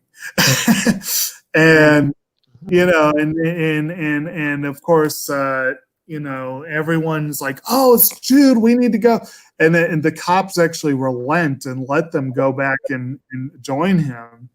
And and Lucy hears it, and you got this nice moment of them looking at each other across the buildings, and yeah, it was good times, good. And of course, the only time you get to hear Lucy in the Sky with Diamonds is at the end credits. With the very psychedelic credits they are. Though, what's up? I'm not sure whether of course, I like the original Lucy in the Sky with Diamonds better than the Bono version, but Right. again, it's I think overall, I don't think we have to really talk about the music in this. I think we've managed to cover that pretty well. Well, I have a couple of notes I need to make about different things. First, Lucy in the Sky with Diamonds. I really, really do plan one of these days to release some stuff, and I have a character inspired partly by this song. So I'm throwing that out there. But we skipped over one of the great scenes in the film, and I've been looking at this picture the whole time we're talking, and I gotta mention we skipped the Fallen sequence, which is the scene in the bowling alley where he's talking about how and I love that. I'm not as familiar with that song, but I love the way they do it. I love the choreography. It was just a fun scene, a really fun scene. And that was my favorite song by the Beatles as a child, because I was so proud that I was able to sing it perfectly. Nice. And speaking of favorite songs, that's the other thing. One of my few gripes about this, and I've already talked about Eleanor Rigby, of my 3 favorite Beatles songs, only one of them made it into the film. My third favorite is Here Comes the Sun, and I can't believe they didn't make one reference to that one. But, oh well. They also didn't, did they play yesterday? They did not. Oh, they may have, I mean, sure. There might have been a reference at some point, but it was a minor one at best. I mean, yesterday is one of my favorites. My next favorite is Eleanor Rigby, and then my final favorite is what is it?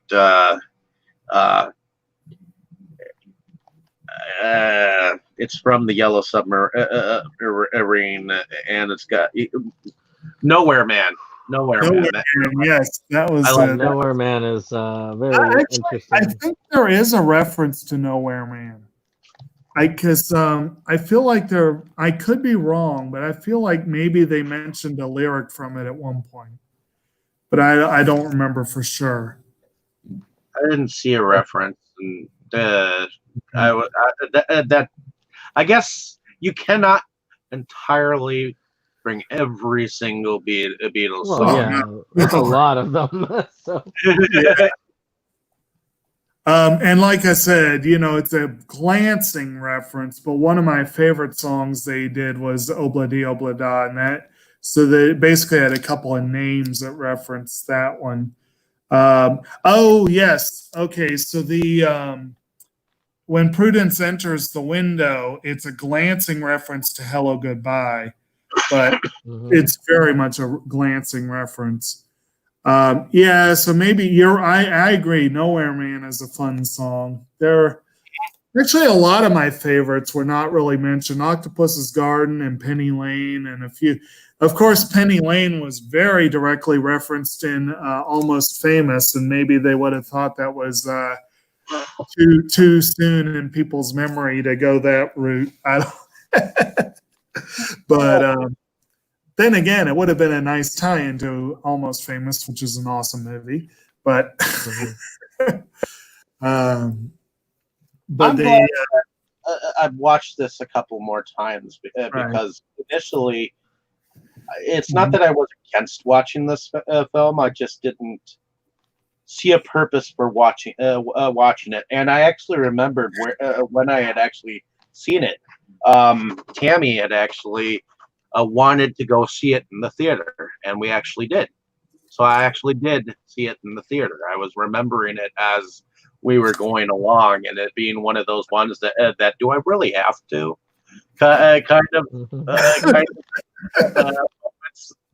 So because I was like, I'm not really digging seeing this movie, but I'll go along with you just to see it, Hmm. kind of a thing. And I ended up enjoying it, and I'm glad that I did. Mhm. And I picked it up, I think, for about a couple of bucks. Because it's been a relatively cheap movie to find on DVD, and I have no need or want to have it on Blu-ray because it's just fine on DVD. So to me, I'm fine with the copy that I have. But Again, that's Mhm. and I'm happy with my 4K, so we're all happy. Oh, good that everyone's happy.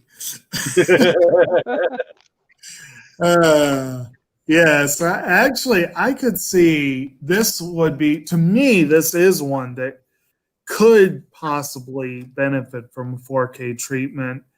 I think it was quite wonderful on Blu-ray, but I don't really have a TV that really shows off Blu-ray to its best potential. neither So- do we. I think that's partially why I'm not into the 4K bullshit. So, Right. but I guess Yeah. it's to each their It's- own. As far I as mean, that. I have a 4K TV and player, but it's more like it's sort of like that whole concept of it's very rare that I want a film on 4K because it limits which screens I watch it on. Mhm. And then Blu-ray limits it a little less, and DVD limits it a little less. Well, I found out the hard way. I found out the hard way today. My computer doesn't play. Also, depending on how new your Blu-ray players are, Blu-rays are built to enhance DVDs, Right. not dull them in any. In fact, they are built to be more like computers and to be able to enhance as much of the visuals as possible to the best of its ability. Each model that you go to, I mean, it gets a little better or maybe a little worse over time. See, I like the grainy VHS look. I don't need to see the pimples on someone's nipple. You know, I really don't need to see that. Or Prudence's the blemish on Prudence's lip. There. See, No, I do not need Almost the opposite. I really like kind of the things that you notice. There's no need for me to notice that shit. I'm supposed to be able to enjoy the movie, not look at someone's lips for all god darn day. Not that I mean, I'm sure it was interesting to see how sharpened everything. Well, it's was. also an enhancement of the sound as well for me. Yes. But it's I understand where it goes. It all depends on the movie.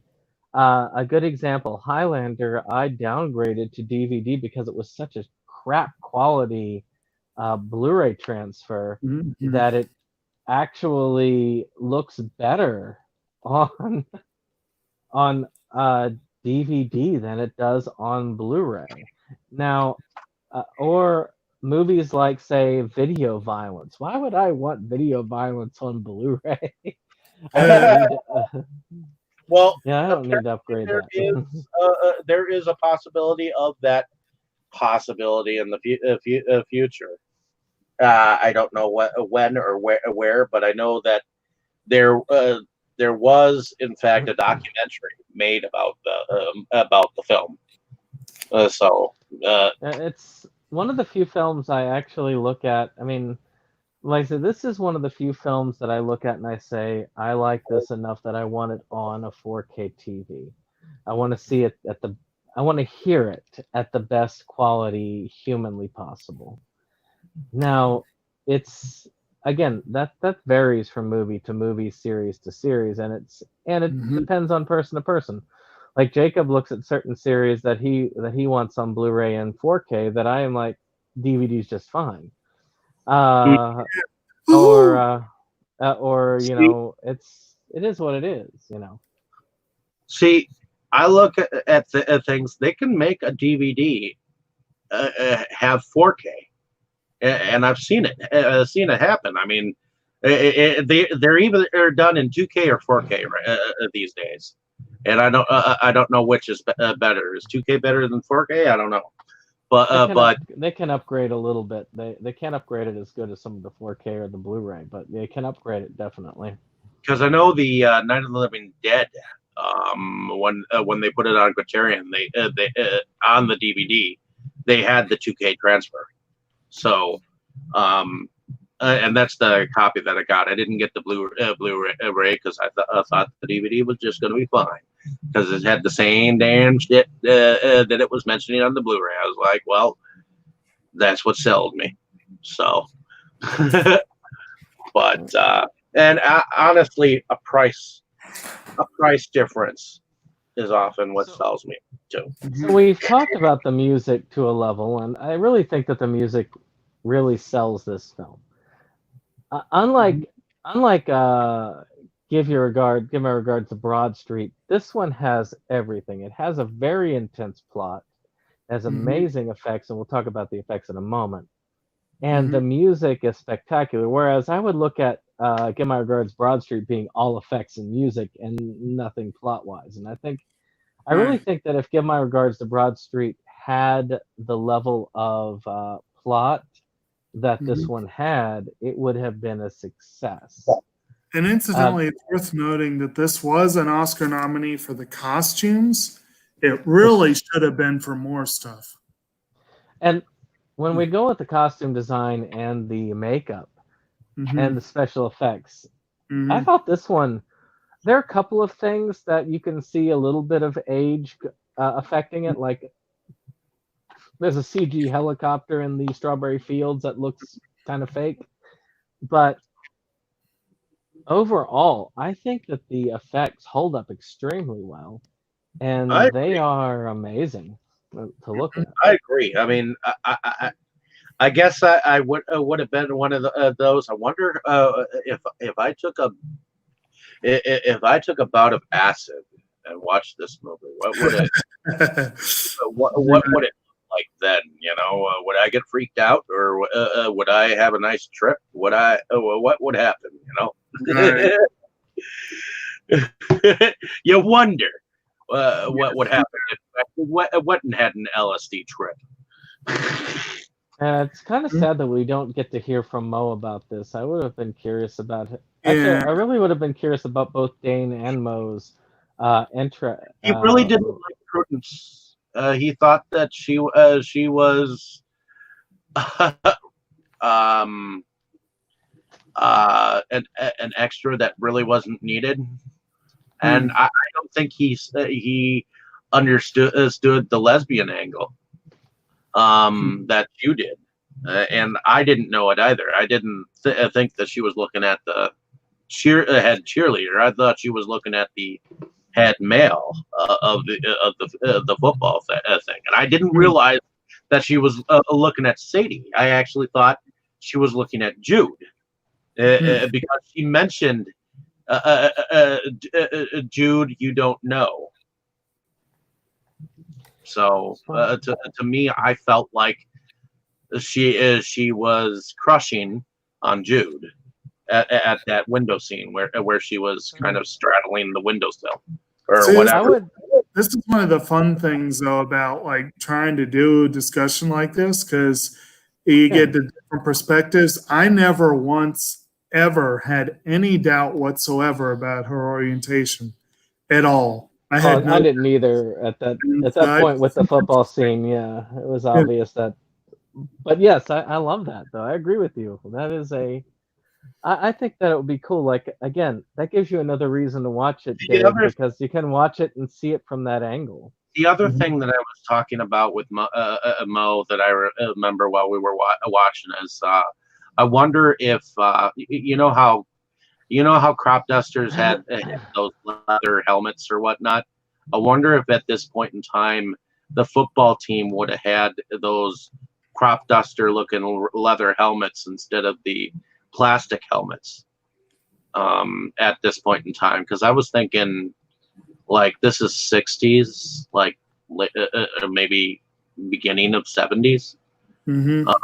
wouldn't the early beginnings of football still have those like crash dummy helmets? It's not actually hard to remember. I don't know much about football. Yeah. How about I'm- you? I Actually, don't- you follow football a little bit, don't you, Jake? I don't know enough about the history to really know where this falls on that question. But I remember there was a movie that had gosh, what was his name? Batman. What was his name? Man, I really am sucking about this. He was also not just Batman, but he was on ER and he was on George Clooney, you're talking about George Leatherheads. Clooney, yeah, Leatherheads. Yeah, he directed that film actually. But that happened a little bit after this. Yeah. Yeah, Leatherheads would have been. That's one with George Clooney, isn't it? Yeah. But in any case, I think we've covered everything, haven't we? I think so. Probably, I think so. I mean, as far as costume design, I really think that whole circus scene maxed out Oh, the yeah. budget. But that would be- As They far definitely had fun with that. when that's one thing I noticed in the scenes where Jude was in the apartment and whatnot. Those were designer clothes. You could tell those were probably found and found brand new and stuck on him. Whereas in reality, I would have to think that those clothes would have had to been a little bit dirtier. Okay. yeah. And a little bit more tattered. I feel like it's more of an idealized feel of the 60s and that Mhm. time period. Even the conflict, which you can feel. But during that time, especially the time prior to the whole downward spiral, there was that Mhm. idealized version of New York, that idealized version of everything that was out there. I mean, you sat there and you said, I want to go to New York and see those clubs at that time period. I want to hang out with these people. I want to go to the restaurants. I want to see the things through Mhm. their eyes. Even like that Princeton scene. I love that Princeton scene that with a little bit help of my friends. I thought that was great. It's like, did I miss that, by not being smart enough or wealthy enough to go to Princeton, right? Being able to play golf and smash somebody's window, which I would have Right. gotten in some major trouble for. But it's Right. I don't know. It's just I love this general film. Well, I guess it would be because I can't really say it's my favorite film if I'm like I hate it, That would be a Well, kind of odd way of going about it. I give it my highest rating, 4 out of 10. But hopefully y'all can see what I see a little bit in this when I'm talking I about see why you this like it. film. I know why it's your favorite film. So it's there's no qualms about not seeing why you like it so much. Now, So one thing I'm curious about from y'all's angle, because it's better Mhm. to understand an outsider's point of view than an inside view, because I don't understand my own mind very well. I mean, I'm a little bit off kilter. I know that. Brandon, But I've known you for the last say 3 years, and you are just ultimately unutterly mad. But oh yes. that being said, So Exactly. I have not been able to understand this point, and this is the point that makes this my favorite film. Now, Juno also is in this category, but I don't consider Juno my favorite film. Which is it's one of two films that I am not bored by in the slightest. Mhm. I'm not bored by. That I don't. And like I say, even this last time, I had no. I went to do something else because that's how I Mhm. do films. That's how I watch it. I like to do something else. I like to go through Facebook. I like to do things while I'm watching it because my mind kind of wanders, and it helps me keep my mind a little bit on the film. But I Mhm. couldn't do it. I had to put it down because I couldn't help but just be drawn into the film. Right. So do y'all see anything in that would be a reason why that would be? I don't understand it I'm myself. not entirely sure. I mean, neither film bores me either, but I'm also, I Juno's guess, hmm? storyline bores me, um, but the music does Yeah. not. But go ahead. Well, basically, I am not as easily like and you know we've had this discussion too. Like I've watched stuff with you where I'm like, are you really watching this? It's like Yeah. for me, I have to give things mostly my full attention, But or you I see, start missing stuff quickly. but you can And understand what I'm saying, how unusual it is for me to say I have to have my full attention on this. right, That it holds my attention 100% throughout. yeah, That's that is unusual, and those two. It is interesting that it was two films that came out at the same time that don't have an extraordinary amount in common. they're the Uh, identical film. They're both extremely identical in every way. yeah, it is kind of odd, and I really don't know that I could explain it fully. uh, I but don't get it I have myself. I really want to watch Juno. I guess I hmm, have watched a lot of mainstream films within the last 5 years, so I haven't caught up to some of the artistic value of some of the films that I hear you, Jake, mention over time. And I'm like, huh? What film? Like I say, it's I mean, weird. some of them. I mean, I pay attention to some of the ones that come around the Oscars and whatnot, and ones that particularly I want to see. hmm, But um, there's not a whole lot that I can say that I will go out of my way to see. And it's not that I'm not open, but a lot of the ones that you guys mentioned are probably not on my list to relatively go out of my norm to go see. hmm.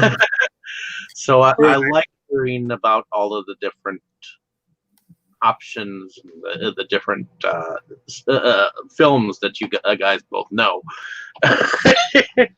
See, and But it's very weird in many cases because I mean, out of the two of us, Jake is the one who is all about the artistic nature of the film, and Right. me, I'm more of the when it comes to the two of us, I'm more of the mainstream type person. My mind is very open to pretty much all films that are out there, but I tend to gravitate right towards those more mainstream, more raunchy films.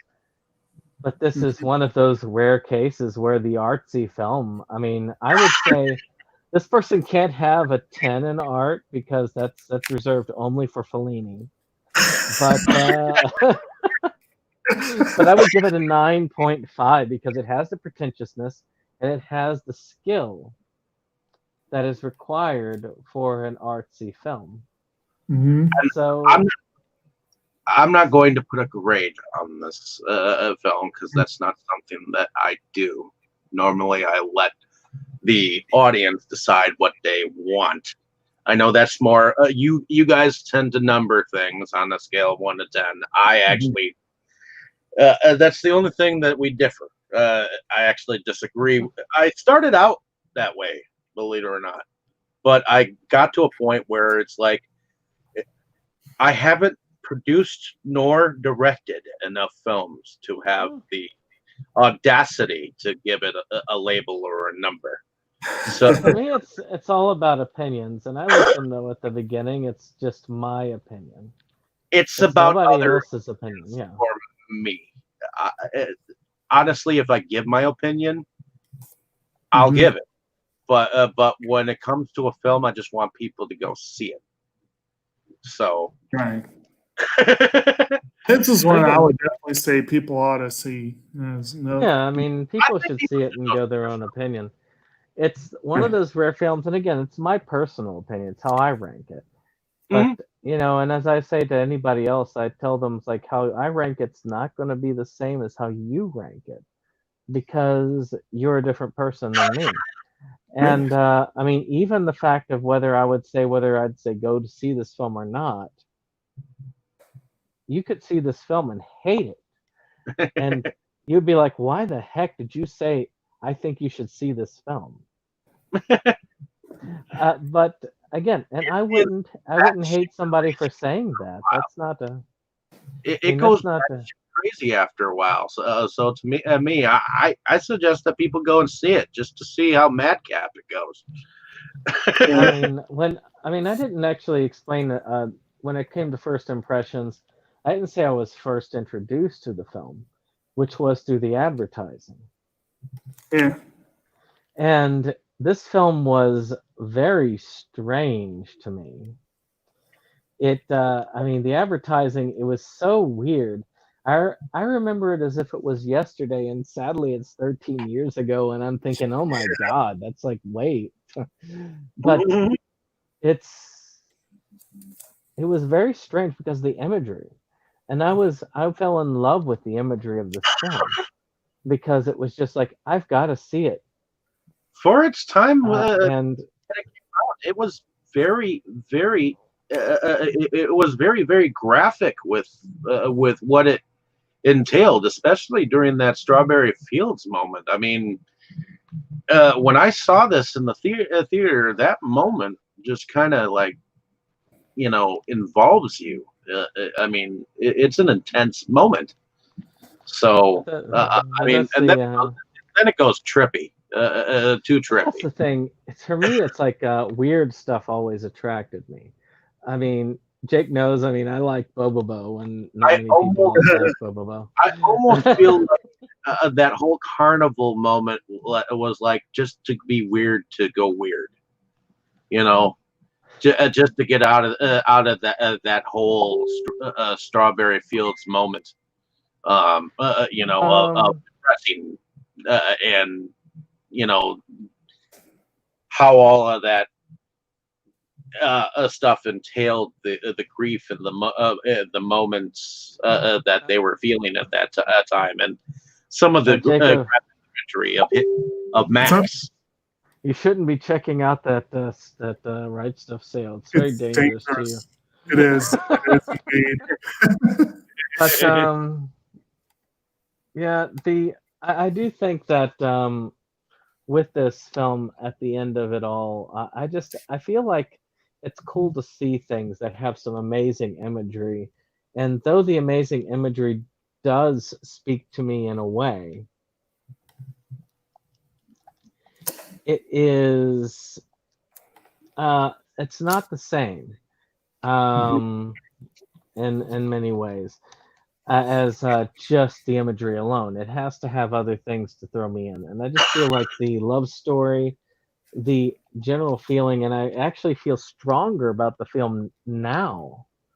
I mean, shoot, that whole Let It Be sequence had me tearing up a little bit because you see that child, and to think of it, like if I had had a child of my own, and in these times I'm kind of glad I don't. I mean, I feel like there would be that risk of that child being shot down just because of the color of their skin, and many people brand it, well, they're a criminal just because of the color of their skin, and they deserve to die. This is a fear that's legit, in my opinion, and this is something that is a fear that many people have today. And this is one of the reasons why you see people out in the streets and yelling and screaming and worried, because they worry about their own children just being gunned down just for existing. Mm-hmm. But you also see a lot of the establishment that's there being worried about their own stores, their livelihoods being destroyed by this virus that's out there. by the people who are in the streets. I mean, I work with police on a daily basis with my job, and many of them are afraid for themselves. They're afraid of what's going on. I mean, people surrounding their department ready to burn it down. Hmm. These are things that you can see where there's legit fears from all sides of this. It's a powder Oh, keg, and you look oh at yeah. the child laying there, laying there dead on there, just how powerful that moment is. And this is filled with multiple powerful moments. Hmm. Mhm. Think about how terrible the 60s were. None of us were around in the 60s unless one of us is lying about their age. I don't think I would want to have I'm been actually around. a vampire. I don't think I would have wanted to have been around in that era of, because this was showing the white folks ideals of the 60s. I mean, it went into a little bit of the African American side of things, you know, with the Let It Be sequence, like you mentioned, and the relationship between Jojo and his music, and some of the people of color that you see throughout the film. But I would not have wanted to have been a white man at this point in time, because there were a lot of tumultuous moments. You kind of really Yeah. felt for Max, when he got that draft. He just wanted to be a free spirit, and the government went and put like handcuffs on him. Well, they were telling him either he comes to war or we throw you in jail. Well, And I mean, I love how he says like Canada. No, that's a tundra. We don't want to go there. I'd have there loved were, to hear Mo talk about that. yeah, um, there were got a lot of young men that were up for the draft, and many of them did not want to go, and that's why a lot of them went towards this kind of a protesting movement. And in a sense, you kind of get that totalitarian Oh, ness, and I think that's why I like Jude saying that he was a Don Juan. yeah. Say well, he's got a few men around him, him being strong arm people, but most 99% of the people that are surrounding him are female, and she's Well, like, no, you don't really understand him. okay. Now, Woody Allen is one I bring up in this case. Look at the film Bananas, Yeah. which is not that far off if you think about it, because he decides to be a revolutionary in order to impress a woman, and ends up leading a communist revolution in a country. Yeah. It's still to this day it's fairly relevant if you think about it, but it's very funny in its sense, but it does have the same feel. It does have that same like, well, yeah, a lot of women are attracted to that kind of danger, to that Well, kind of control and amazement.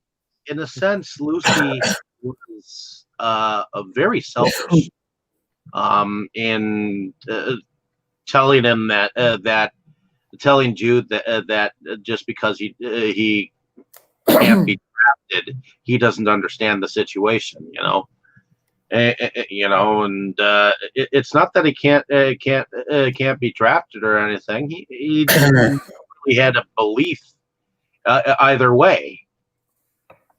Well, Uh, I mean, Jude was a free spirit. I mean, that was correct. one of the cool things about him being illegal at the time.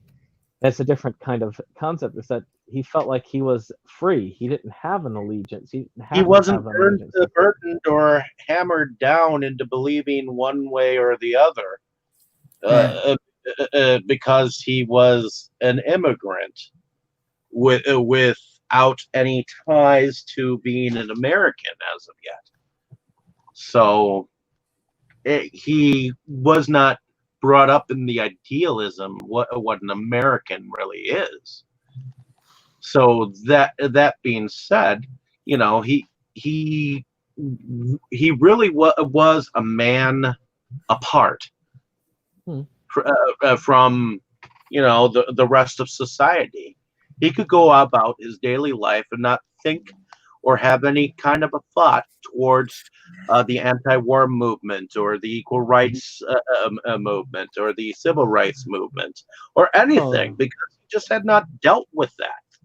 well, he could be a neutral party, and that was good. I mean, like he had said in his own country, even if we had the draft going to Vietnam, which I don't see why I don't know what England's.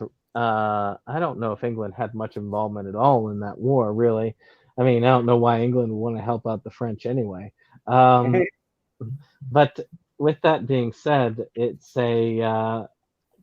I mean, he had said, being a shipyard worker, I would have been immune to it anyway.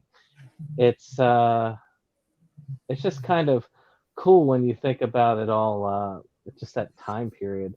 I mean, Mhm. you think about it. If you were sitting there at that time, would you have been willing to sit there with Max and say, you know what, I'm going to risk it all, risk being drafted, and go ahead and what's the word? And just live my own life, to do my own thing. I mean, you could do that in the '60s. You didn't have to. You didn't have to go to college to get work that mattered in the '60s. You could get an extremely well-paying job back then. Correct. So it wasn't there, but again, you risked your way in there because while he was in college, he was protected. Mhm. I mean, would any of us really have made the decision that Max made? I mean, me, I doubt that. I would have stayed in Princeton. I'd have gotten a Yeah. doctorate degree for goodness sakes. I've been like, I Uh, don't care if I'm not enjoying classes. I'm having fun. oh, I'd want I to get a guess degree anyway, but still, I one, Yeah. mean, I would love to be in it's Princeton. also one thing if you're coming from a rich family, and he Yeah. was. And sometimes when you come from that point of view, that Mhm. bringing up, you sometimes may come across having the feelings of, not following the norm. Oh Uh, yeah. Because obviously there is something called teenage angst and teenage rebellion. And oftentimes when kids grow up, they will have moments of, when they start to argue with their parents. And it's not that there are any families out there that say my child will never argue with me. They are the goodest little Susie over there. She's got good grades. She never argues. She always does her homework. You know, Well, I mean, and always dots her I's and crosses her T's. So she's got a great life ahead of her. She's going to college. You know, so well, yeah, during those times, though, you also had, I mean, if you were rich and you were wealthy, your kids didn't have to go to war. I mean, they could get bone spurs and stay home. Uh, Mhm. it's it's that way of how it was, and I know my own thoughts are different. I mean, Well, me and my wife had a discussion. was he necessarily rich or just more like upper middle class? He was at least upper middle, if not real. I mean, the guy was in Princeton. He didn't look like he was the smartest guy in the world. So, He no, didn't dumb I either. mean, It's more he didn't care. Like you can be a genius and not care. that It's is like true. But you could be a bored to get genius. into Princeton back then, you'd have had to have had some intelligence going on to go theoretically, there, or unless you were rich. If you're from a rich background, right? you'd go there regardless. That's And true. that's my guess. I feel like it was the money that got him in, not the not the fact that he was an overachiever. Well, he could also, I don't know if this was a major thing, but he could have been a legacy, perhaps. That might have, yeah. I mean, Could have me, It I'll give could you a have good example. I gone mean, to Princeton and was in good long standing with the dean. I'll give you a good example. I can talk about personal example. I worked my butt off to get Uh-huh. what discounts I could to go to the school I did. Mm-hmm. And many people that I've known that have gone in there, I knew people who worked their butt off. There were only 2 people that went to Roanoke when I went. The people who worked their butt off to get the grades to go, or the people who went into extreme debt or were wealthy enough to go there. Mm-hmm. This was an expensive college. Yes, you're telling me. You went. Yeah. Yes. When I went there, it was like without any aid, it was Not well. $32,000 a year, and that was without any aid whatsoever. I went in under multiple scholarships and still had to pay out, Mm. and it was but Princeton makes that look like it's nothing. Yeah. Actually, I remember, and this was one of the weird things at Roanoke. We knew there were, and you might remember this, that there were a lot of, percentage-wise, a lot of students there from New England. And I commented on that at one point, and I was told point blank, well, it's cheaper than the schools there. Wow, this is like the most expensive school in Virginia. Well, Hollins, I think, was more.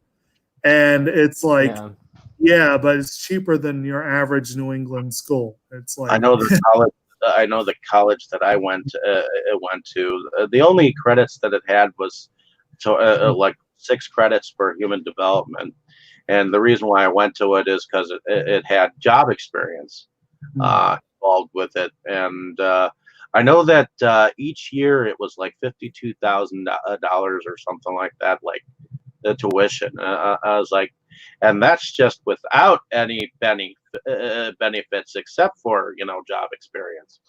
So to me that was expensive. But in any case, yeah, I went to a 2-year program called PACE, and they were with National Louis University. And what they offered was a dorm-like setting, and then they placed you in like different jobs that you might want to be in, and the job experience is what I went for. And I worked actually in Barnes and Noble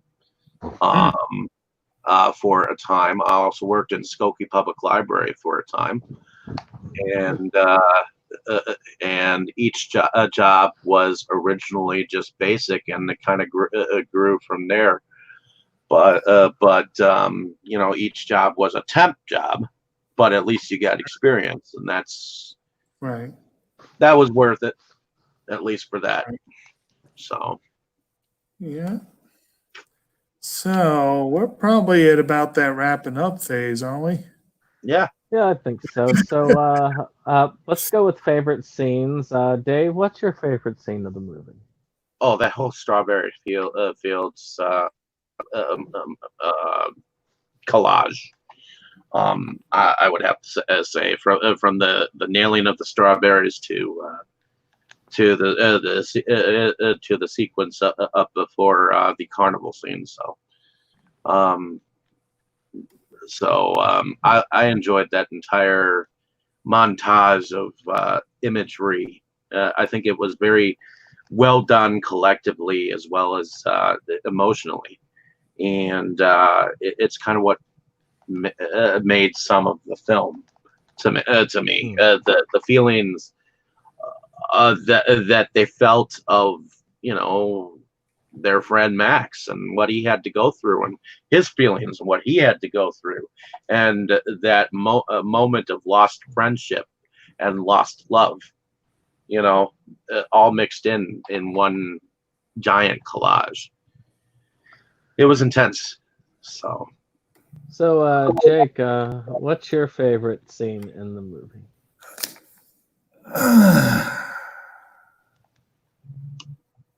As usual, I don't know if there's one. I think it's a toss up. It's probably a toss up between Fallen, Happiness is a Warm Gun, and While My Guitar Gently Weeps. Although I Want to Hold Your Hand and Let It Be are right up there too. All of those sequences I thought were incredible, and I could probably pick any one of them. So for me, it's Happiness is a Warm Gun. I mean, all of them have amazing stuff, but that one in particular just speaks volumes. I thought that was the most expertly. Now there is a rival, which is the "I Want You" scene Yeah. with the Statue of Liberty. That yeah. itself does rival it. That She's So Heavy moment definitely is up there too. Yeah. Because it just is. Well, she is very heavy. Yes. I do get a kick out of the Asian girls song that I Want to Hold Your Hand a sequence, even though. Now you need to watch it again, Dave. Now that you know about the lesbian angle, you need to watch it again and look at it from that point of view and see it, and then let us know how you feel. On the ledge, because I swear to God, she's talking about Jude, not Sadie. When it comes to talking about, even though I know that Sadie and Jojo are first in the window while she's peeping. So with that being said, is there any other comments on this particular movie? Go watch it. I think that, ladies and gentlemen, you have to go see this movie to experience it. I mean, it is something to behold. At least after this discussion, do you all understand at least why it could be my favorite film? Yes. Yeah. Although how mad cap and destructive this film is, it makes me wonder why you don't like American Beauty. That's a discussion for an entirely different time. In fact, we will have to cover that one of these days, and then we can hear what he thinks. That's less of a second chances and more of a I hate this film. Why do I hate this film so much? Discussion. Who knows? Maybe this January we'll get into that level. Well, some more science fiction films eventually. Well, we could. We'll be hitting a number of them when we come up on this. So, I'll first go ahead and start with our outros with Jake. Okay, well, I'm Kotobuki Jake. I am the co-host on Symptom Sin versus the World, where we discuss physical media and all of its many, many forms, and discuss collecting it and give previews so that you all know what to collect and whatever. And we started our new anime discussion monthly thing last night, Satoshi Kon's Paranoia Agent. That was a lot of fun. I myself do have a channel, Kotobuki Jake, on YouTube that will be updated one of these days. I have no time, but I will find time at some point, and you will get new videos when I do. Can y'all hear me okay? Yes. Yeah. Okay, good. So, I'm Septum Sen of Septum Sen versus the World. We're a physical media site dedicated to the enjoyment and love of physical media collecting, be it CDs, books, comics, whatever it is. DVDs, movies is the most reported. We do new release videos. We have been expanding on that to include all of the new. Oh, hello. Now we don't hear you. And I know you can hear us. Yeah. Okay, with Yeah, okay, now you're so, good. okay, so with 58 new titles coming with the new release, so that's a huge thing. We had a lot of Um, myths this week. it's a lot going on. So we've actually introduced our new anime discussion. We're trying to do a monthly anime discussion. We did one on Paranoia Agent this past week. Did you get to see the last 2 episodes of that, Dave? Did not yet because I had to go pick up the new rental car today. So You'll have to let us know. Maybe next week when we talk about our stuff, you'll be able to give us a report on the last 2 episodes. And, Yeah, let us know be what you think. Good plan. So maybe Monday we'll do that. And of course, Monday we'll be going into a Criterion month, Yes. which we'll be discussing various things. And Jake, would you go briefly as to what the rules of the Criterion will be for us for that next one? So traditionally, we've done a big Criterion video for the sales in July and November, and this month, we thought it would be fun to have other people. So Dave will go ahead and but this is also for the benefit of if Mo or Dane or Dustin listen to this afterwards, or we can tell them the message we'll feed. start. Actually, since you're here, Dave, we'll start with you because you actually had the wherewithal and the excellence to stay here and watch the film, even with everything going on. You are here, so you deserve that honored spot. what So do you want me well, to say? That I'll call my name Sue and get kicked around like the rest of the little children out there? sounds fun. So basically, we're thinking that we will have a discussion where we'll each bring along 3 titles that really, really, really need the Criterion treatment, and we can have a fun discussion on what everyone thinks about our choices. But preferably nothing within the last 5 years. But other than that, yeah. I think this time it would be good to start with just Jake and Dave as the 2 starters, and Okay. I will send a list of the ones we've covered already. It's basically 3 films that we feel deserve to be Criterion, and Yeah. I'll go ahead and send a list of what films we've already covered, so those are off the table. And just think of 3 films that you think should get the Criterion treatment. And not like the Criterion treatment where they like do the film and have like one special feature. No, I mean like what Criterion should be, like the good Criterion treatment. Yes. So that would be the way to go about it. So I think it's going to be a pretty cool thing. So I'll send that list to both you and Jake privately so that you guys can see it, and we'll start off with y'all 2 as the first off for that next week. Okay. And of course, our anime discussion is going to be at the end of this month on the 20-something. It's going to be the Higarashi, or When They Cry. We're going to talk about the whole series, but mostly dependent on the first 2 seasons, with some limited discussion about the rest. Watch the first 2. I will watch the rest of the second season at least.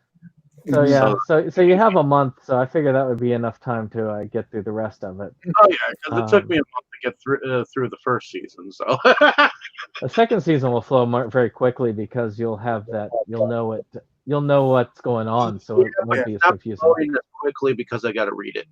Even though I'm used to reading things, I was used to the dub, so it was it's kind of like slow going because I'm used to their voices in English. Oh, yeah, I understood. So with that, of course, I'm also the person who helps orchestrate the movies that come up for us on Inside Movies Galore. I took over that from Katie. It seems like years ago, but it's more like months ago. Yeah. Where she left us, and we now have I now have gotten the votes in for the superhero summer that's coming up. So let me go ahead and grab that, and I will. Well, I know which ones are coming up first. Next week's is going to be, of course, we're going to go ahead and continue our X Strike Studio coverage because we started it. We're going to end it, darn it. So our first pre-show of the month will be Project Snake, which is their coverage of the Solid Snake Metal Gear series. And I figure what we will do is, if everyone's okay with it, if you guys don't have a problem with it, could we maybe watch it all beforehand, at least that particular one, if we can, before the pre-show together? I mean, or is that a problem? Again, it's all about timing. I know some of us have it's all about work for a lot of us. It's all right. And when streams in the past, it's always been when I'm at work. So it's now if I'm available, of course I'm willing to check it out and watch with y'all. Of course, my wife does want that time with me on Tuesdays, but well, then I'll see if you guys are willing to watch. At least I could do it Sunday, but I couldn't do it on. But again, I don't know what time do you get off of work, Jake, on Sunday? I'm pretty much not available before 6, pretty much any day. So I mean, if we started like 7 o'clock on a Sunday, maybe we could do it 7 o'clock my time, which would be 6 o'clock your time, Dave. I might be able to show it on that level if we want to watch it together. Because again, Project Snake is going to be fun, and I think that's where X Strike really kicks it up a notch when it comes to their quality. So it'll be cool to get back to the X Strike stuff. We only have 2 more films and a TV series left to go before we actually catch up to it all. Yeah. So we're almost done with that. But Superhero Summer does kick off with Dustin's pick of Inside the Spider-Verse, which actually won by a sizable margin. Mm-hmm. And Into the Spider-Verse. So we'll be there, and Dustin has said he's ready to sit in on that and host that. So that'll be fun. Good times. Let's see here. So that will be the next show. The next week in July is going to be, of course, one of our runner-ups, which was a runner-up by only 1 point missed, which is the original Superman, the Christopher Reeve Superman. If Dane is available to host that pre-show, of course he will do so. But of course, I'm sure Dane will be available for the main show of the second week, which is the Mighty Morphin Power Rangers movie. Nice. Which I'm not sure if I want to be there for, but I will debate that, and we'll see how it goes when we get to it. I think it'll be fun. It'll be some fun nostalgia, I think. The third week we'll have, of course, Dustin's pick Shazam, which is a DC Universe movie, again, out there, which Dustin probably will not be available as he doesn't usually do a pre-show, so maybe Dave will host that one. And it will be... I like the fact that I'll be doing that one because the guy who plays Shazam was actually part of one of my favorite shows for quite some time. Mm-hmm. And it was a good film, so it's well worth seeing, and I'll be glad to watch it again. I've got both Shazam and Into the Spider-Verse and Steelbook. Of course, Mo will, if he's available, will be the host for Darkman, which will be the main film of that. One I do need to see. Never seen. I have the trilogy. I know I'm going to have to watch all 3 of them again. I love just the first one and don't like all the next three, but I enjoy all of them Hmm. to a certain extent. So it'll be an interesting one, a rewatch. I don't have the Shout Factory version to watch, but I definitely have the trilogy. Okay. So, but in any case, And is it my turn? Oh, I guess so. Oh, what's going on here? are you still here? Are you still Oh, here? So, can y'all hear me? yeah. Hear you. But Yeah, I there's kind of got cut off for It's that being last double. one. So let me see if I can just go ahead and disconnect. Let me You're get back to one. disconnected here.